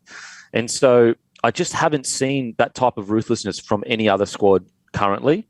And that's that. If there's one indication that these guys might be just on a whole nother level, it might be the ruthlessness that Australia is showing right now. Now, obviously, it's a long tournament, and we get all that. More information. They come out next week and they play like bastards. We go, okay, well, that ruthlessness is now to question. But right now, fucking hell. As can be said, I thought it was really evident in their defence, but even just in the scoreline, it was 40-0 at half-time. They won the second half 44-0.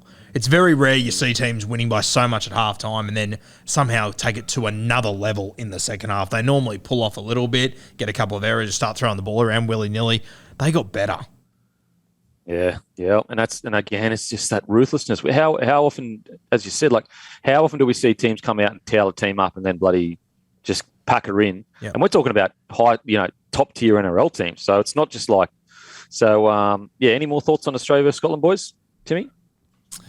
Pretty well covered all the main points for me, mate. It was Cam Graham's, Fox, Cleary. I think we've got it covered, boys. The one stat I will point out, and it is interesting reading through the stats in these lopsided games. The Kangaroos 2,300 metres to 673. Oh, that's a tough night. That's a tough night at the office, and that's like earlier we were talking about giving these blokes credit. Like that is a tough night at the office. Like if you thought you had a bad day at work, try be Scotland. Yeah. And for those that weren't up early to watch it, the Kangaroos kicked off. The ball was going to go dead if they left it or if they caught it 1 foot out. The poor Scottish bloke caught it, then put his foot over the dead ball line. Poor bastard. It couldn't have started worse for them. Yeah, absolutely. As I said, like earlier, like you got to respect the man in the arena. Very easy to put shit on a bloke that gets towed up. You have to. This is Rocky. I mean, this is Tyson versus bloody me, literally. Matter of fact, actually, you know what? It's better than that because I'll be worse. But respect to the Scottish boys. I really like what Ewan Aiken, Linnett played a bit of first grade. That's like the squad, and this is no disrespect. It's not even a Q Cup squad. Like it really isn't. Maybe a few of them could play Q Cup for sure, but it probably isn't.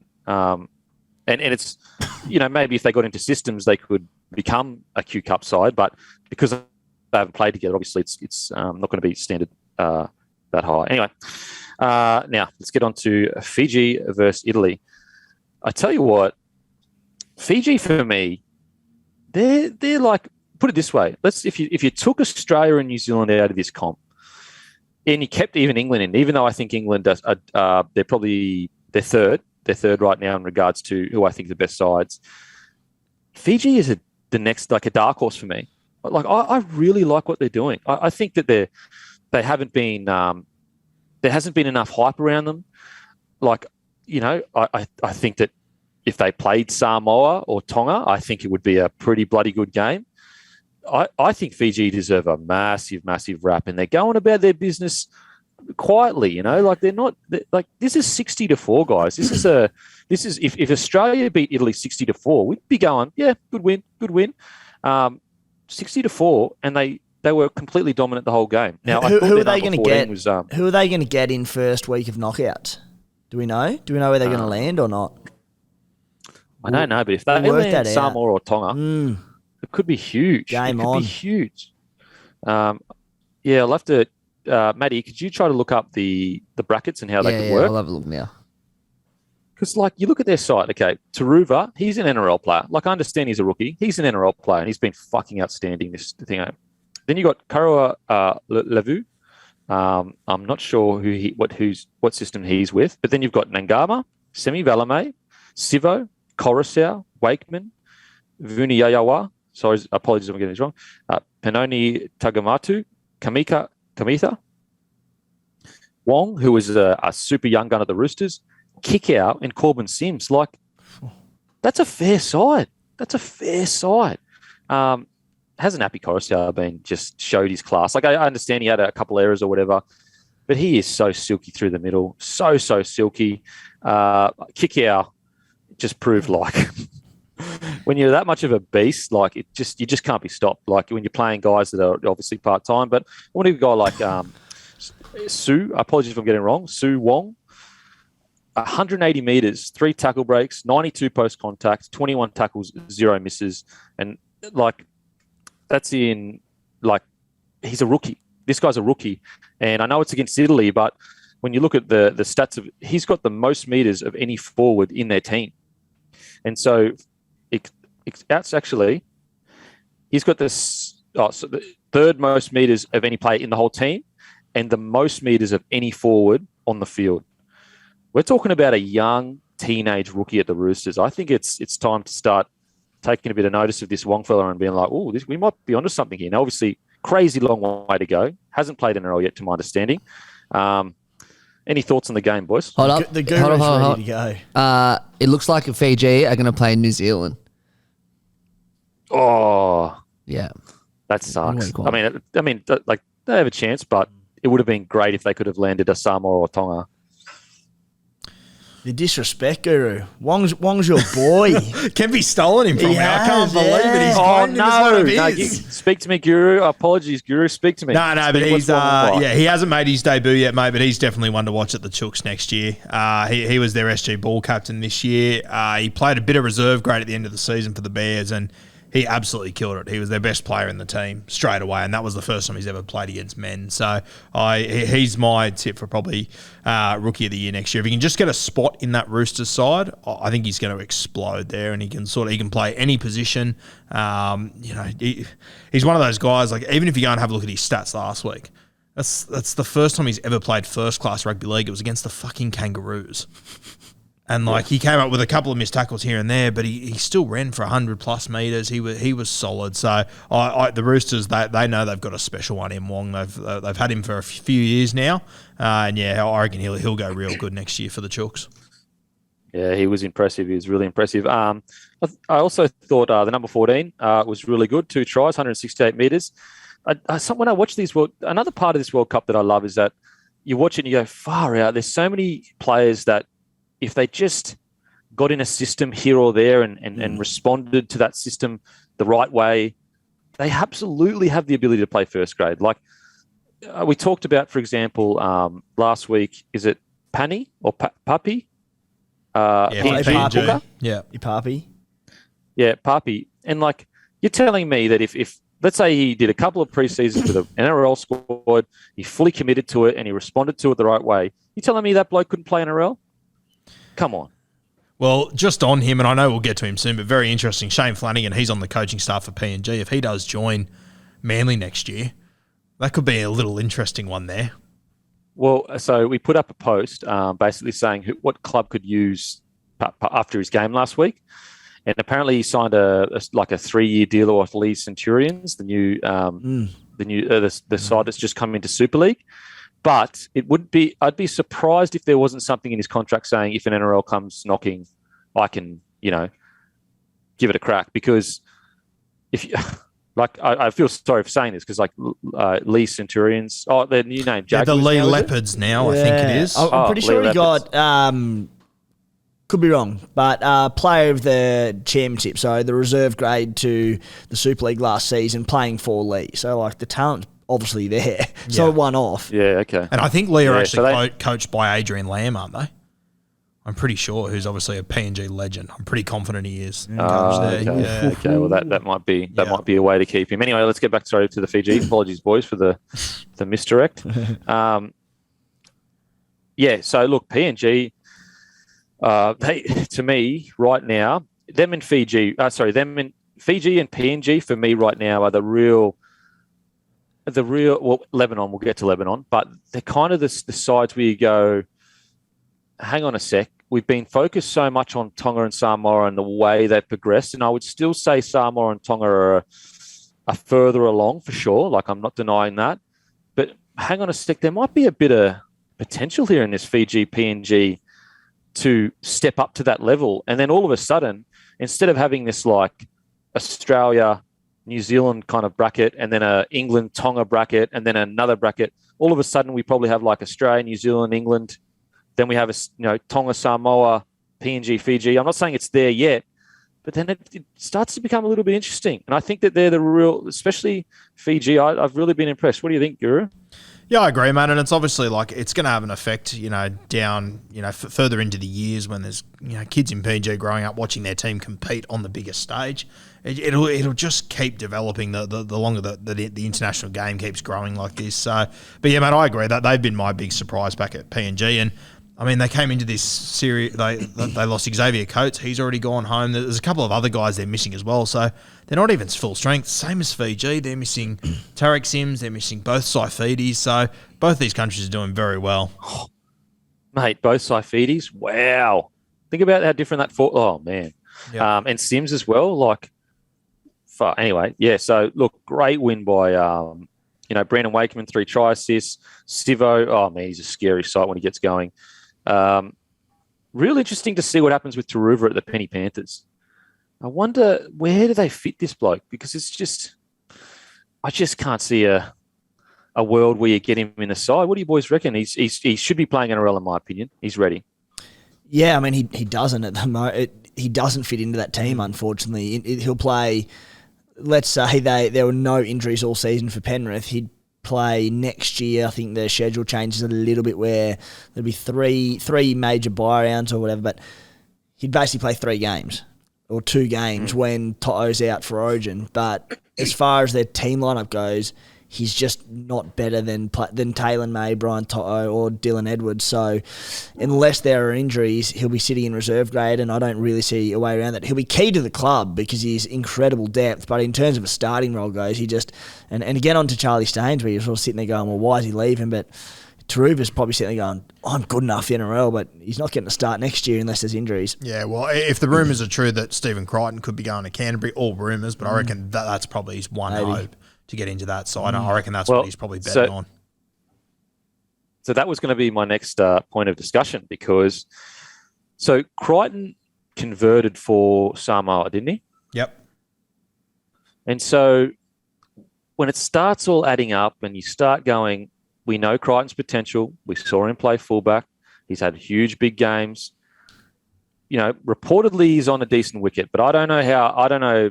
Look, I definitely could be wrong. I don't know how that works. I don't know how you can be having Crichton in that side on 600 to 700K.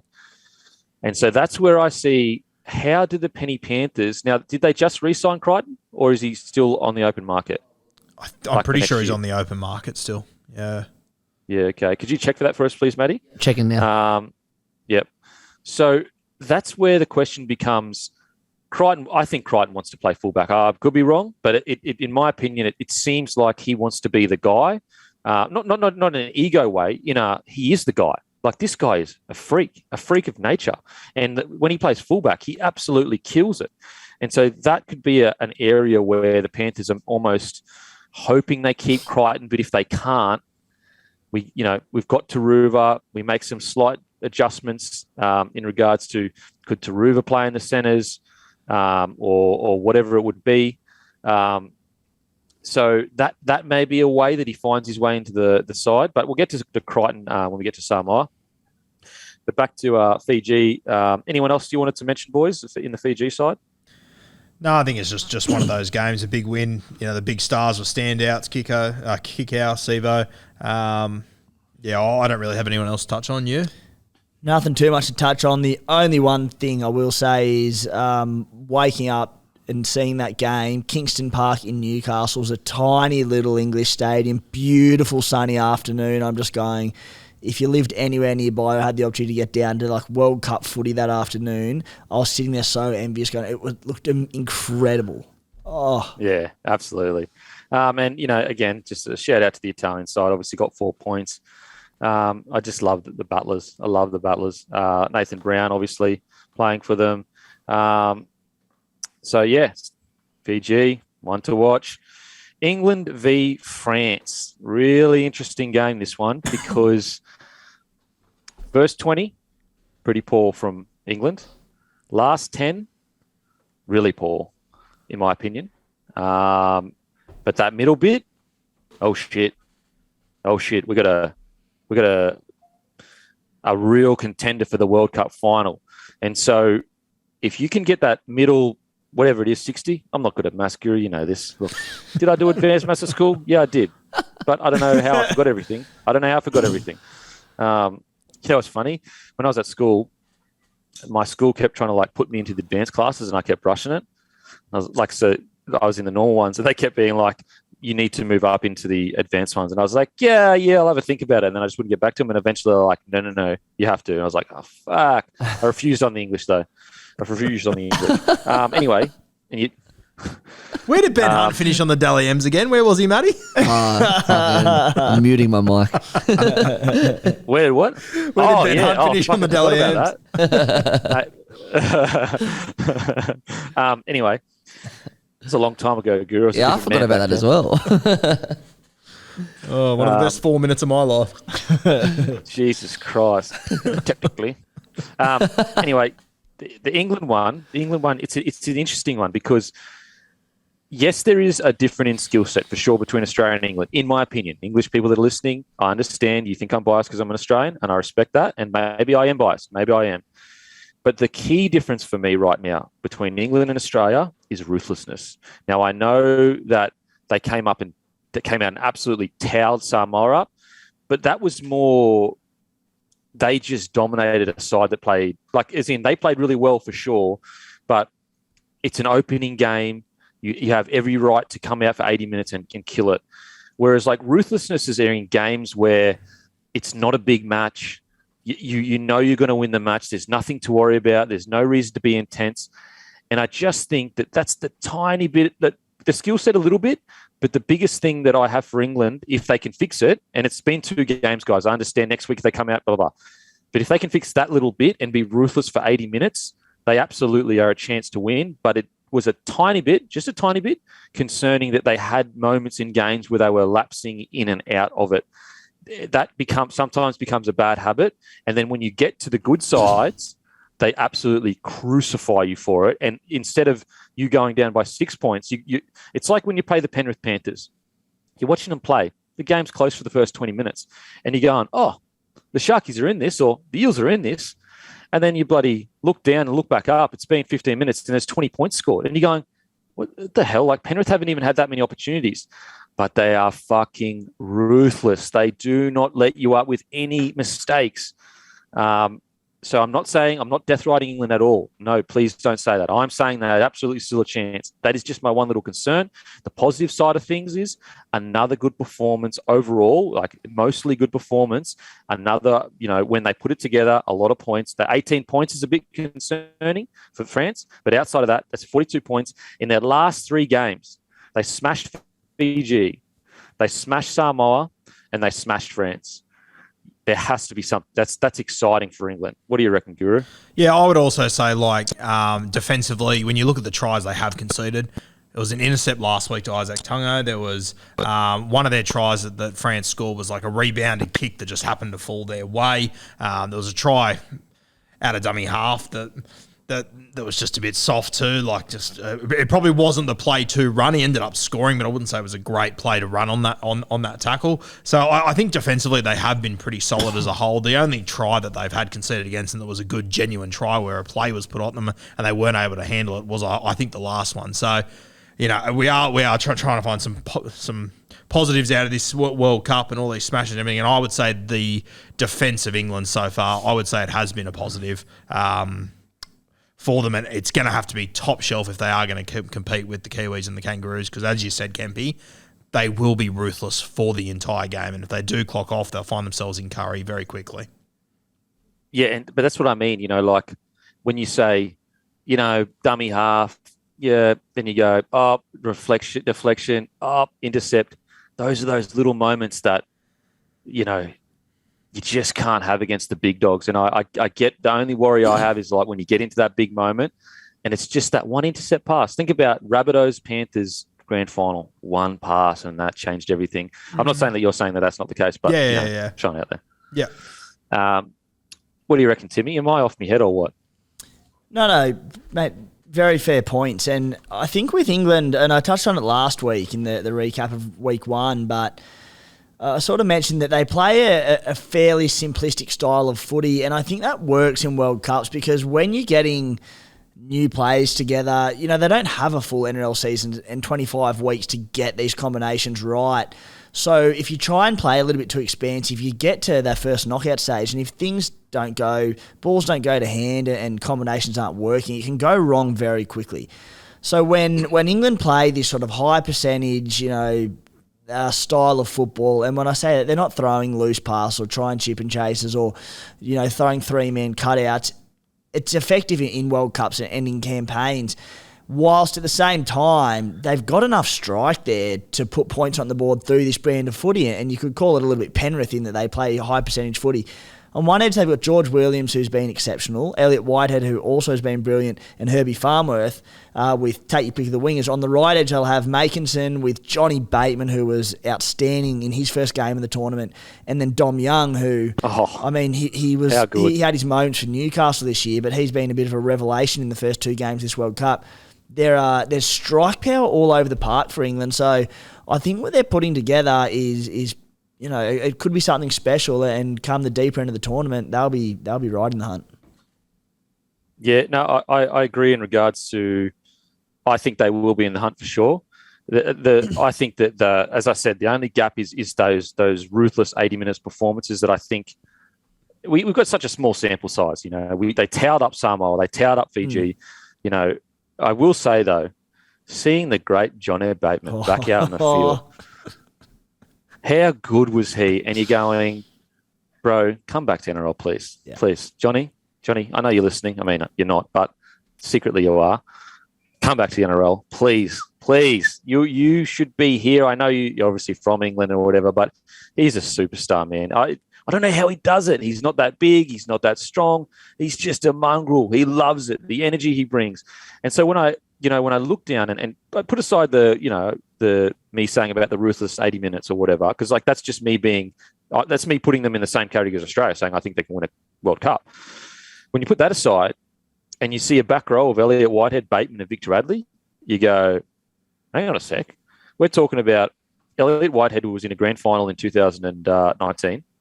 Was it 19? 19. John O. Bateman, who was back row of the year that he played in the NRL. Yep. And Victor Radley, who on his day, when he gets a full year and no in and out, some argue he's the best 13 in the world. You got Georgie Williams, who had a tough year this year. He's been outstanding. You got Tom Burgess, who is a premier front rower. Then you go to guys like Herbie Farnworth, and you start to go, if it isn't this World Cup, like let's say it isn't this World Cup that they get the win. I think if they keep the same systems that they're building and they keep progressing the way they are, their only direction is up. Like they are really, this is one of the best sides I've seen England since I've been watching footy play, watching footy.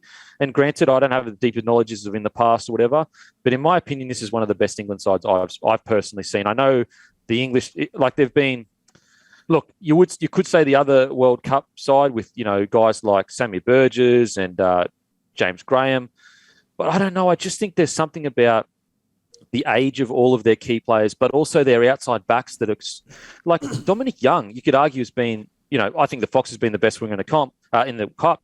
Dominic Young's been, as you said, a revelation.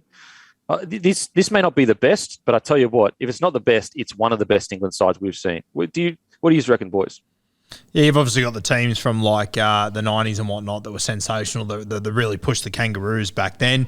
I'm keen to see obviously how they go in a game against New Zealand and the Kangaroos before I make that call. But based on the evidence that we've got so far, mate, they've blown it out of the water compared to where I thought they'd be.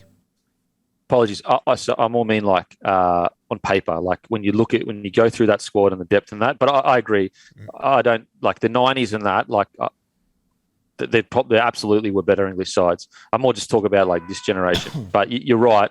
To make the call, we probably have to see them against a top tier nation in play. Whereas on paper, I honestly think this is one of the better sides. Like they had Jack Wellsby on the bench for the first half.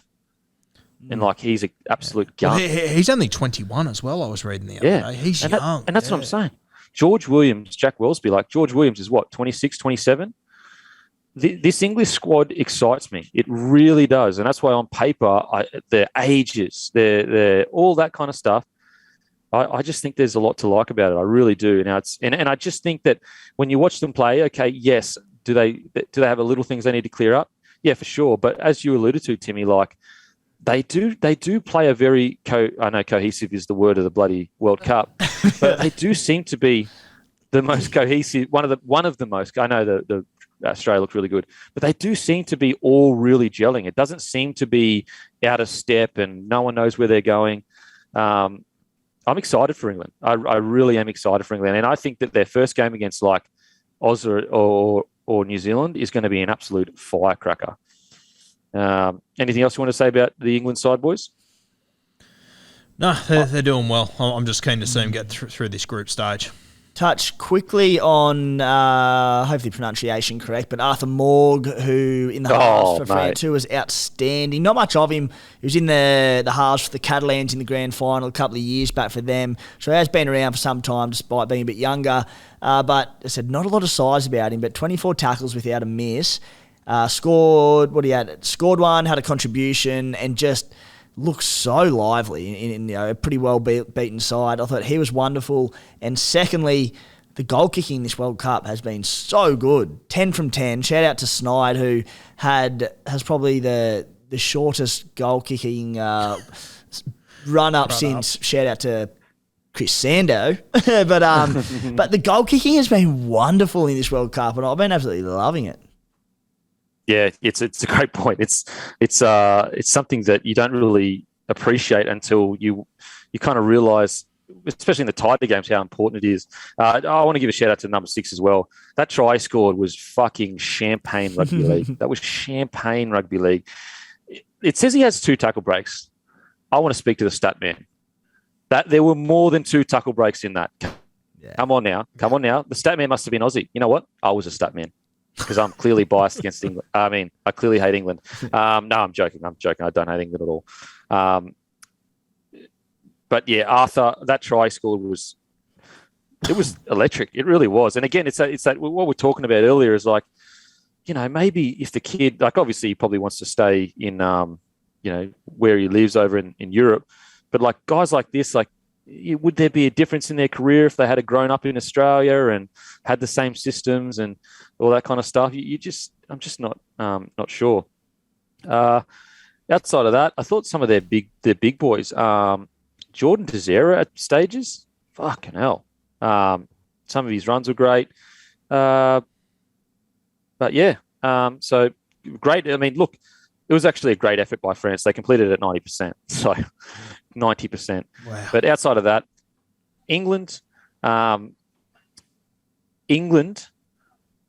basically, if I'm an England fan, I'm extremely happy where the boys are right now. They've got a few little things to clean up, but they couldn't have done much more. It's going to be exciting to see them come into the finals. Now on to New Zealand versus Jamaica. Little bit of a rusty start for New Zealand, a little bit of a hiccup, I guess. Then the big dogs just turned her on. To be fair, I'd say that they had a similar issue to England in the sense that, I mean, I think the people they played were probably not as good as France, but I do think that they faded a little in and out of the games at times, and sometimes looked a little bit clunky. But at the end of the day, they won 68-6. Let's not kid ourselves. These guys are here to win a World Cup. They are a threat. Even the guys that they're bringing in, like it's interesting at the start of the thing we said, probably the difference is maybe the depth. But I tell you what, the New Zealand guys that came in, they look bloody good. Obviously, Dylan returning to the Lesniak, 4 tries, 3 try assists. New Zealand, they deserve to be respected. They are going to be a threat. And when Australia play New Zealand, I'm watching it naked. Oh, yeah. New Zealand, they were very good. DWZ, as you said, mate, 4 tries, 3 tries. He only played 60 minutes. It was crazy. It was like he was on fire, DWZ. Very, very impressive. Joey Manu as well. I was having a look at some odds the night before. He was at $1.80 to score a hat-trick in this game, Joey Manu.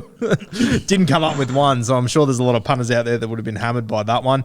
But yeah, I mean, it was good to see Joey Manu. Normally, he still took a heap of runs, but normally he has more runs than passes when he plays 5'8" and fullback. He moved the ball around a lot the other day, so I think if I'm a Roosters fan, I like to see that other side of him, that if they do have to use him there long term, he can do more than just run every time he gets the ball, which was a positive thing to see, I think.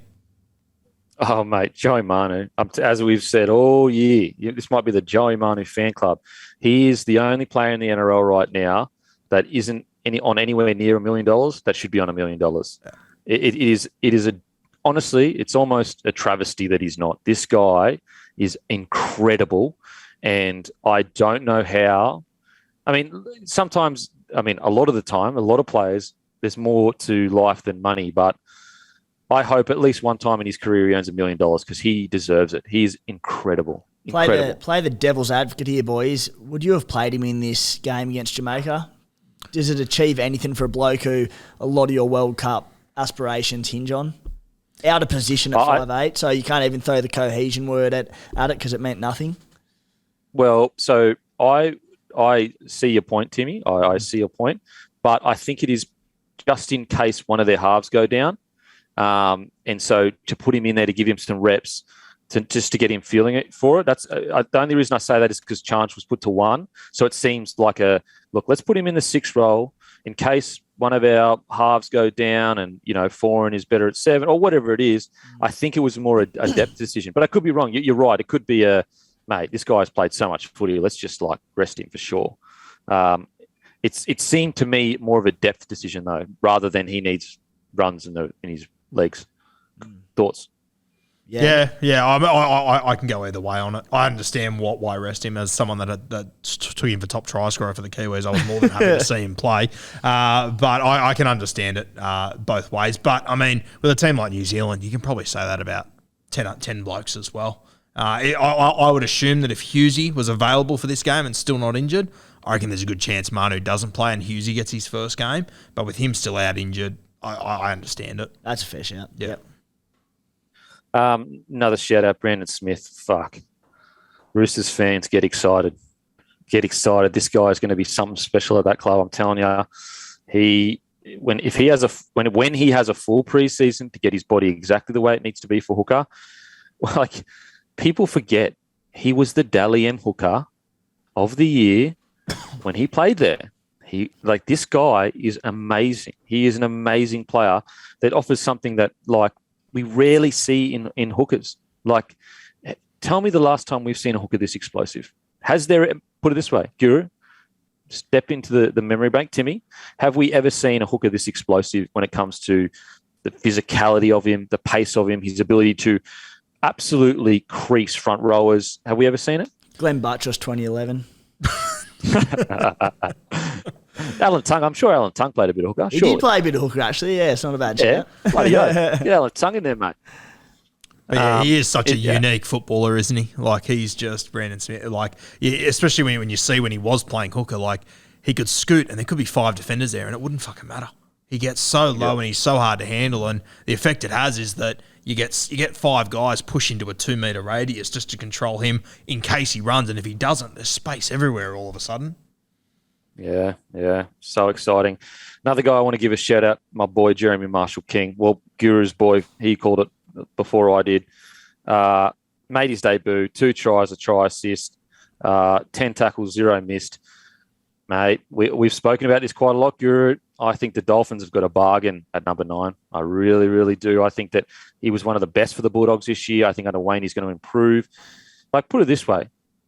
If you said Jeremy Marshall-King is going to be playing for the Kiwis in the World Cup, people would have laughed at you at the start of the year. Matter of fact, when we spoke about this, Guru, remember when he said his goal is to be one of the better, a top 5 hooker, I think he said? That's what he said, yeah.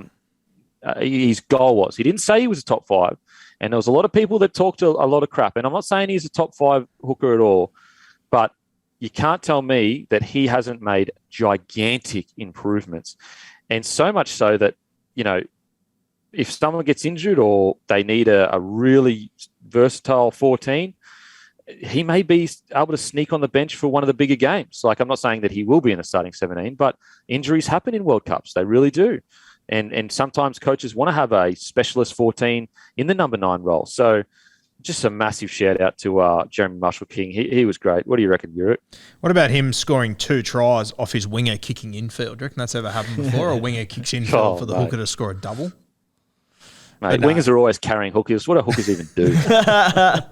But no, I agree, mate. I think he's going to be a really good get for the Dolphins. I think the key word there is value. Wouldn't have paid much for him, and I think he'll be really good up there. Because they signed him pretty early, hey? They signed him before all this form, and I think this is where Wayne, he's always had a special relationship with Benji Marshall, which is, of course, his older brother. So I reckon there would have been a bit playing in there. Yeah, for sure. I just want to give a quick shout out to my boy, Peter Hiku. 215 metres, 16 hit-ups. Like, he can't help himself. That boy loves truck and nut. He is so underrated, so underappreciated. I love him. Like, seriously, 2 line breaks, 3 line break assists, 4 tackle breaks, 7 tackles, 0 misses. Peter Hiku doesn't get the love he deserves because obviously Valentine Holmes is a star at the Cowboys. When you go look at his season and his stats, I'll be honest, he has an error or two in him sometimes in some games, but he does not get the appreciation and respect he deserves. Matter of fact, if you said someone to like list their 10 best centers or 15 or even just all of them, some people may not even realize that he plays center. You know, they'd go, oh, Hiku. That's how underrated this bloke is. I just wanted to give a shout out to him. I think he's fantastic. He just keeps doing the damn thing, doesn't he? Every single week. Loves it. Yeah. Loves it. And he doesn't ask for any praise on nothing. You never hear about him. He's, incredible. Anyway, what else we got here? Sorry, my fucking phone's freezing. And obviously massive congratulations on the 6 points for Jamaica. Incredible stuff. Now on to the next game. We'll probably just go through this real quick, guys, because I think I got shit to do, eh? Oh, you reckon? Yeah. Got a life to live, guys. Let me fucking live. Jeez. No, I'm joking. Okay. My Lebanon boys, they have been absolutely outstanding. And for me personally, they are the Cinderella story of the World Cup. They are most likely going to be in the quarterfinals, which is fucking amazing. They were fantastic again on the weekend. They were good the week before as well. The Lebanese community is growing. Like, think about it. I'll tell you this. Guess what the score was between New Zealand and Lebanon? You guys know it. 34-12. We're talking about New Zealand here. New Zealand. And Lebanon played with 12 for the last 20 minutes. Yeah, 34-12. 34-12. This is the Cinderella story of the competition. There is no if, buts, or maybes about it. And the really interesting thing is that the Lebanese community in Australia is getting bigger and bigger by the day. These boys are doing their country proud. These boys are playing fantastic footy. Mitchell Moses, if you ever wanted a game to watch where like the difference between the silkiest of the silkiest and then the step below it, go and watch Lebanon versus Ireland. Mitchell Moses was absolutely electric, and just the way he moved the ball around was just beautiful rugby league. So massive congratulations to Lebanon. They reckon that they've already won the Dalian for best haircuts and most well-groomed men of the World Cup. That's just the reports I'm getting. Guru, thoughts on Lebanon versus Ireland? Yeah, it was good to see Lebanon get the win there. They're actually outsiders in this game, which I could not believe. I think they were at like 250 or something. It was ridiculous. A good game. They played well. I thought that it was great to see Reece Robinson score a try. He's been... I remember watching Lebanon 10 years ago, and he was the only bloke you knew that was out there on the field. And for him to still be playing and still scoring tries, great to see. A kid that made his debut in jersey 18, he was playing 5'8". His last name is Rajab. He won the SG Ball Player of the Year for Canterbury last year. He was playing 6. He's played 13. He's played fullback in, jersey flag and everything. Really talented young kid. And if you go back and you watch that Kiraz try that he scores, it comes out to Rajab. He turns it back inside to Mitch Moses. A nice little moment for him. He's got a bit of a Josh Reynolds sort of feel to him at Canterbury. They absolutely love him over there. He's a local boy. I reckon you'll see him in first grade very, very soon. I don't know what's better, his performance or his thick, luscious hair. Seriously, Yeah. if I'm a hair company, get on board the Rajab train. Get on board the Rajab plane. Get on him early. You get him cheap. That hair is so thick and so luscious. It doesn't quit. It doesn't stop. And he plays like that. He might speak to his hair before the game and say, I'm going to play like you. I won't let you down. Timmy, thoughts on Lebanon versus Ireland? Yeah, boys, I was down in the lovely Queanbeyan, just outside the nation's capital earlier this season, and popped up on watching the Queanbeyan Kangaroos, and on the team sheet, Reece Robbo popped up. And I was watching one of the smoothest movers across a football field I've ever seen, back in the flesh for the mighty Queanbeyan Roos. And it was an absolute sight to behold. A month or two later, he's repping it at the Rugby League World Cup, and he hasn't lost an ounce of speed. I absolutely love him, and we've said this about 4 times already, this podcast, but could be the nicest bloke in World Rugby League, Reece Robbo. Doesn't probably fit the bill of big, tough, rough and tumble, beer-drinking rugby league player, but he's a lovely, lovely bloke, Robbo, and yeah, I'll say him to you, Guru, just wonderful to see him still doing well. Yeah, I was actually with him at the Broncos, so he's a great lad. Champion, great lad. Yeah, just a great lad. Also, quick shout out to Karat. Did you have him for speed? Because that dude can move. I've heard you could move, but he can move as well. Timmy? Who wins over a hungy? I had everyone for speed, baby. I even had Leon Bott for speed. I did. I beat them all we had a sprint, as in like a 40-metre time trial. Yeah. The beak got there. Look, did I have performance-enhancing nose? Yeah, I did. But that's beside the point. No. Well, at the time was a record for the Broncos. The highest top speed they'd ever had was about 10 metres per second. 10, yeah, about that. It's a hot field. It's me. It was me. Then it was actually Anderson Fraser. What's his name again? Big tall guy, and then Leon Bott. So yeah, the beak got it, baby. Beak got the chocolates. He was number one. Didn't have much else, but I could run really fast. Just want to give a quick shout out to Karaz. I like this kid. I like this kid a lot. Everyone knows I love Karaz. It's going to be interesting. He said he'll play wherever he will at the Bulldogs, but he actually has a desire. Well, not a desire. He grew up playing 6 or 1, and he said that if the Bulldogs put him at fullback, he'll do a job. So that's interesting. I like to hear that from players. Like, I don't like to hear that they're sooking and that they deserve to play anywhere. I don't like to hear that. And he didn't say that. He said, if the Bulldogs put me there, I'll do a job. But I thought he was really good at fullback. And I think we've got a cult hero being developed right now at the Bulldogs. I love him. Quickly, Luke Keary showed his silkiness. Some of basically it was his silkiness that was getting Ireland back in the game. I've got to go, so we'll go through this quickly. Apologies, guys. Samoa versus Greece. Look, Samoa did exactly what they have to do. I still probably want to see a little bit more from Samoa in regards to my statements of I believe personally that they need a new, maybe a refreshing when it comes to the setup. But they did exactly what they needed to do. And so now it's basically they're almost not back on square one because the round one was so disappointing, but they probably couldn't have done any more to say, no, that was just a bad game. We hadn't played much together. This is the real Samoa. Anyone that says, I'm still counting them out or whatever, it's like, well, what else could have they done? What, win by 100? Like, what could they have done? So I think it's good signs for Samoa. I'm still not fully convinced, but what more could they do? They, To'o, I thought, came alight. He ran, I think it's the second most meters ever in the World Cup or like international footy. 371 meters, 144 post contact, 16 tackle breaks, 2 line breaks, a line break assist, an offload, 5 tackles, 0 misses, a try. So that is absolutely amazing. Another shout out, Tim Laffey. At the start of this World Cup, I was like, I can't see Tim Laffey getting much games when they're full strength. I don't know. I think he might put a bit of pressure on getting a spot there, even when they're full strength. Now, I'm not saying he definitely will, but I think he played well enough.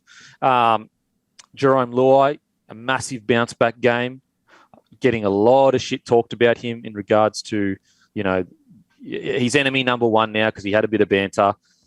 He came back and he put on 5 try assists. 5 try assists. That's the most, I'm pretty sure, of any player of the World Cup. You can love him, you can hate him. You got to respect the man. That's bouncing back in a big, big, big way. So, look, I liked what I saw. I really like what I saw from Samoa. They responded exactly the way they should respond. What do you guys reckon? Yeah, I agree. I also think that, I know it's only one game, but I think Chanel Harris-Tavita in the halves might be the way to go. I think that's the direction they'll go with. Yeah. Because, sorry for cutting off, Guru, I'll just quickly, it sounds like hyperbolic. First kick of the game, lands, boom, exactly where it needs to land. Gives To'o a chance to get there, they score. Yeah. There you go. There's your answer, right? Like, I know it sounds simplistic, but we see all the other stuff. That is your answer right there. Sorry, Guru. No, I agree with everything you said, mate. I think Chanel Harris-Tavita, he's obviously not playing league next year. I think he wants to go travelling around next year, which is unreal. He might not get back on the plane. He might just come and join you, mate. Mate, hey, Uso. My Uso, come chill with the Palangi. I'm Dally and Palangi of the year, baby. And I'm in the same area. Come say hi. I agree, mate. I think it has to be Chanel Harris-Tavita. He's proven that if I'm being totally honest too, the vibe between Luai and Harris-Tavita just seemed a bit better. They just seem to be on the same page a bit more, and it's hard to say. That's hard on Milf because Milf is playing against England. So it's just something about it's kind of like the Australian side. There was just a vibe that just seemed to be a bit better, and we see that all the time. Like, how often have we seen 2 gun halves that on paper should be incredible, but they just don't seem to be able to make it work together? Anything else with the Samoan boys, Timmy? Nothing too much, mate. You touched on a few of the key stats there. Jerome Luai was like, I don't think I've ever seen a bigger difference in class than Jerome Luai to everyone else, not in this game, but to Greece, who they had a crack, but just outclassed. Obviously, Jerome Luai, holy dooly. As for Samoa, just really intrigued to see what this means to them. It can go one of two ways. It could be the jolt they need to kick into gear and go, how good's this? We are guns. Yes, we had weaker opposition, but we know we've got in this. We love this feeling. Let's get up for our next game and our first knockout game. Alternatively, does it lure themselves into a false sense of complacency going, how good are we? They come against a tougher opposition and they're back to square one. Time will tell. I don't know. And that was my biggest concern after the England game, is because they don't have any more big matches. Yeah. So you're almost treading this weird position of like, oh yeah, we're tallying teams up. Like, are we thinking we're better than we are, or we're not? So, and that's why it was so important that they didn't have to beat England, but at least put on a good show so they could go, all right, we know we're at that level. Whereas right now they just don't know. So it'll make it even more impressive if they are willing to, if they can turn it around. Tonga versus Wales pretty quickly. If I'm being honest, I thought Tonga was one of my more disappointing performances of the weekend. I really wanted to see them build. Like, they still beat them 32-6. Let's not get it wrong. But I probably, at the start of this tournament, probably had Tonga maybe even ahead of England, if I recall. I think I did. Whereas right now, I'd probably have England in front of Tonga, if I'm being honest. What do you guys reckon? Yeah, I agree, mate. And look, Tonga's still got a few more guys. Like, they've obviously got Jason Taumalolo to come back into this side. Yeah. So there is more to come, obviously. But still, the side they're putting out there was first class, and I thought they were disappointing. They created a lot of opportunities. They just weren't able to seal them. The amount of offloads and everything that went to ground, and when they were in space, they got held up a couple of times as well. 32-6 is still a good win, don't get me wrong. But we want to hold Tonga to another level now. We don't want them to be just beating sides and be happy with that. We want them to be cutthroat and really be giving it to these lower sides and competing with the top side. That's my expectation for them anyway. Yeah, Timmy? Kempy, Sifa Talakai kicked a conversion from the sideline in the rain. End of analysis. Yes, you're absolutely right. Was that not the best thing you've ever seen? You know what? I take back everything I said. Tonga are going to win the World Cup. Tonga are going to win the World Cup. With Sifa Talakai, as leading goal kicker. Is he the most damaging ball runner? Oh, no, we had Meninga. But seriously, kicking from the sideline, that was a big bopper's dream. I literally thought like I'd been pulled into a big bopper's dream. That's what I was watching that. Yeah, great stuff. PNG obviously beat Cook Islands. Great game, great win. I thought Cook Islands really had a red-hot crack. Good on them. PNG, once again, I thought they were solid. You know, they're Labour and Lamb are really good. Like, they're really good together. But boys, I've got to love you and leave yous. Sorry, guys, like we couldn't get into more detail on the other games. Any last words on the PNG Cook Island game? Can someone sign Labour, please? Someone give him a fucking shot. Good God. Oh, man. Like, as I was watching, I was like, who's Labour with? And I was like, I don't think he's with any club. Surely get a development deal somewhere. Yeah. And just before you go, Kempy, too, Reece Martin, 41 goals in a row. He was kicking to hold the record himself, and he missed from the sideline. Then he nailed everything else the entire game. Unbelievable. Why does it happen? It happens every time. You know what I mean? Every time. Poor bloke. All right, boys. I'm going to head off. Shit day ahead. Seriously. Dreading it. That sun looks pretty hot in the background. The sun's got brighter and brighter back there as we've gone. It's awful. Oh, yeah, baby. Actually, I'm going over to the Isle of Capri, boys. The Isle of Capri. Sounds shit. Sounds awful. Sorry, not the Isle of Capri. Capri. If you want to Google it, you can Google it and see where I'm at so you can get a feeling of what I'm sure you will. But anyway, I'm about to get a divorce if I keep going longer, guys. So thanks for joining us, guys. Really appreciate it. Make sure to grab a case of Bloke beer. Summer Picket shirts, as you know, on the site. Make sure to grab some. Limited amount. Once they're gone, they're gone. And as usual, oh, yeah, I'll go fuck myself in Europe, baby.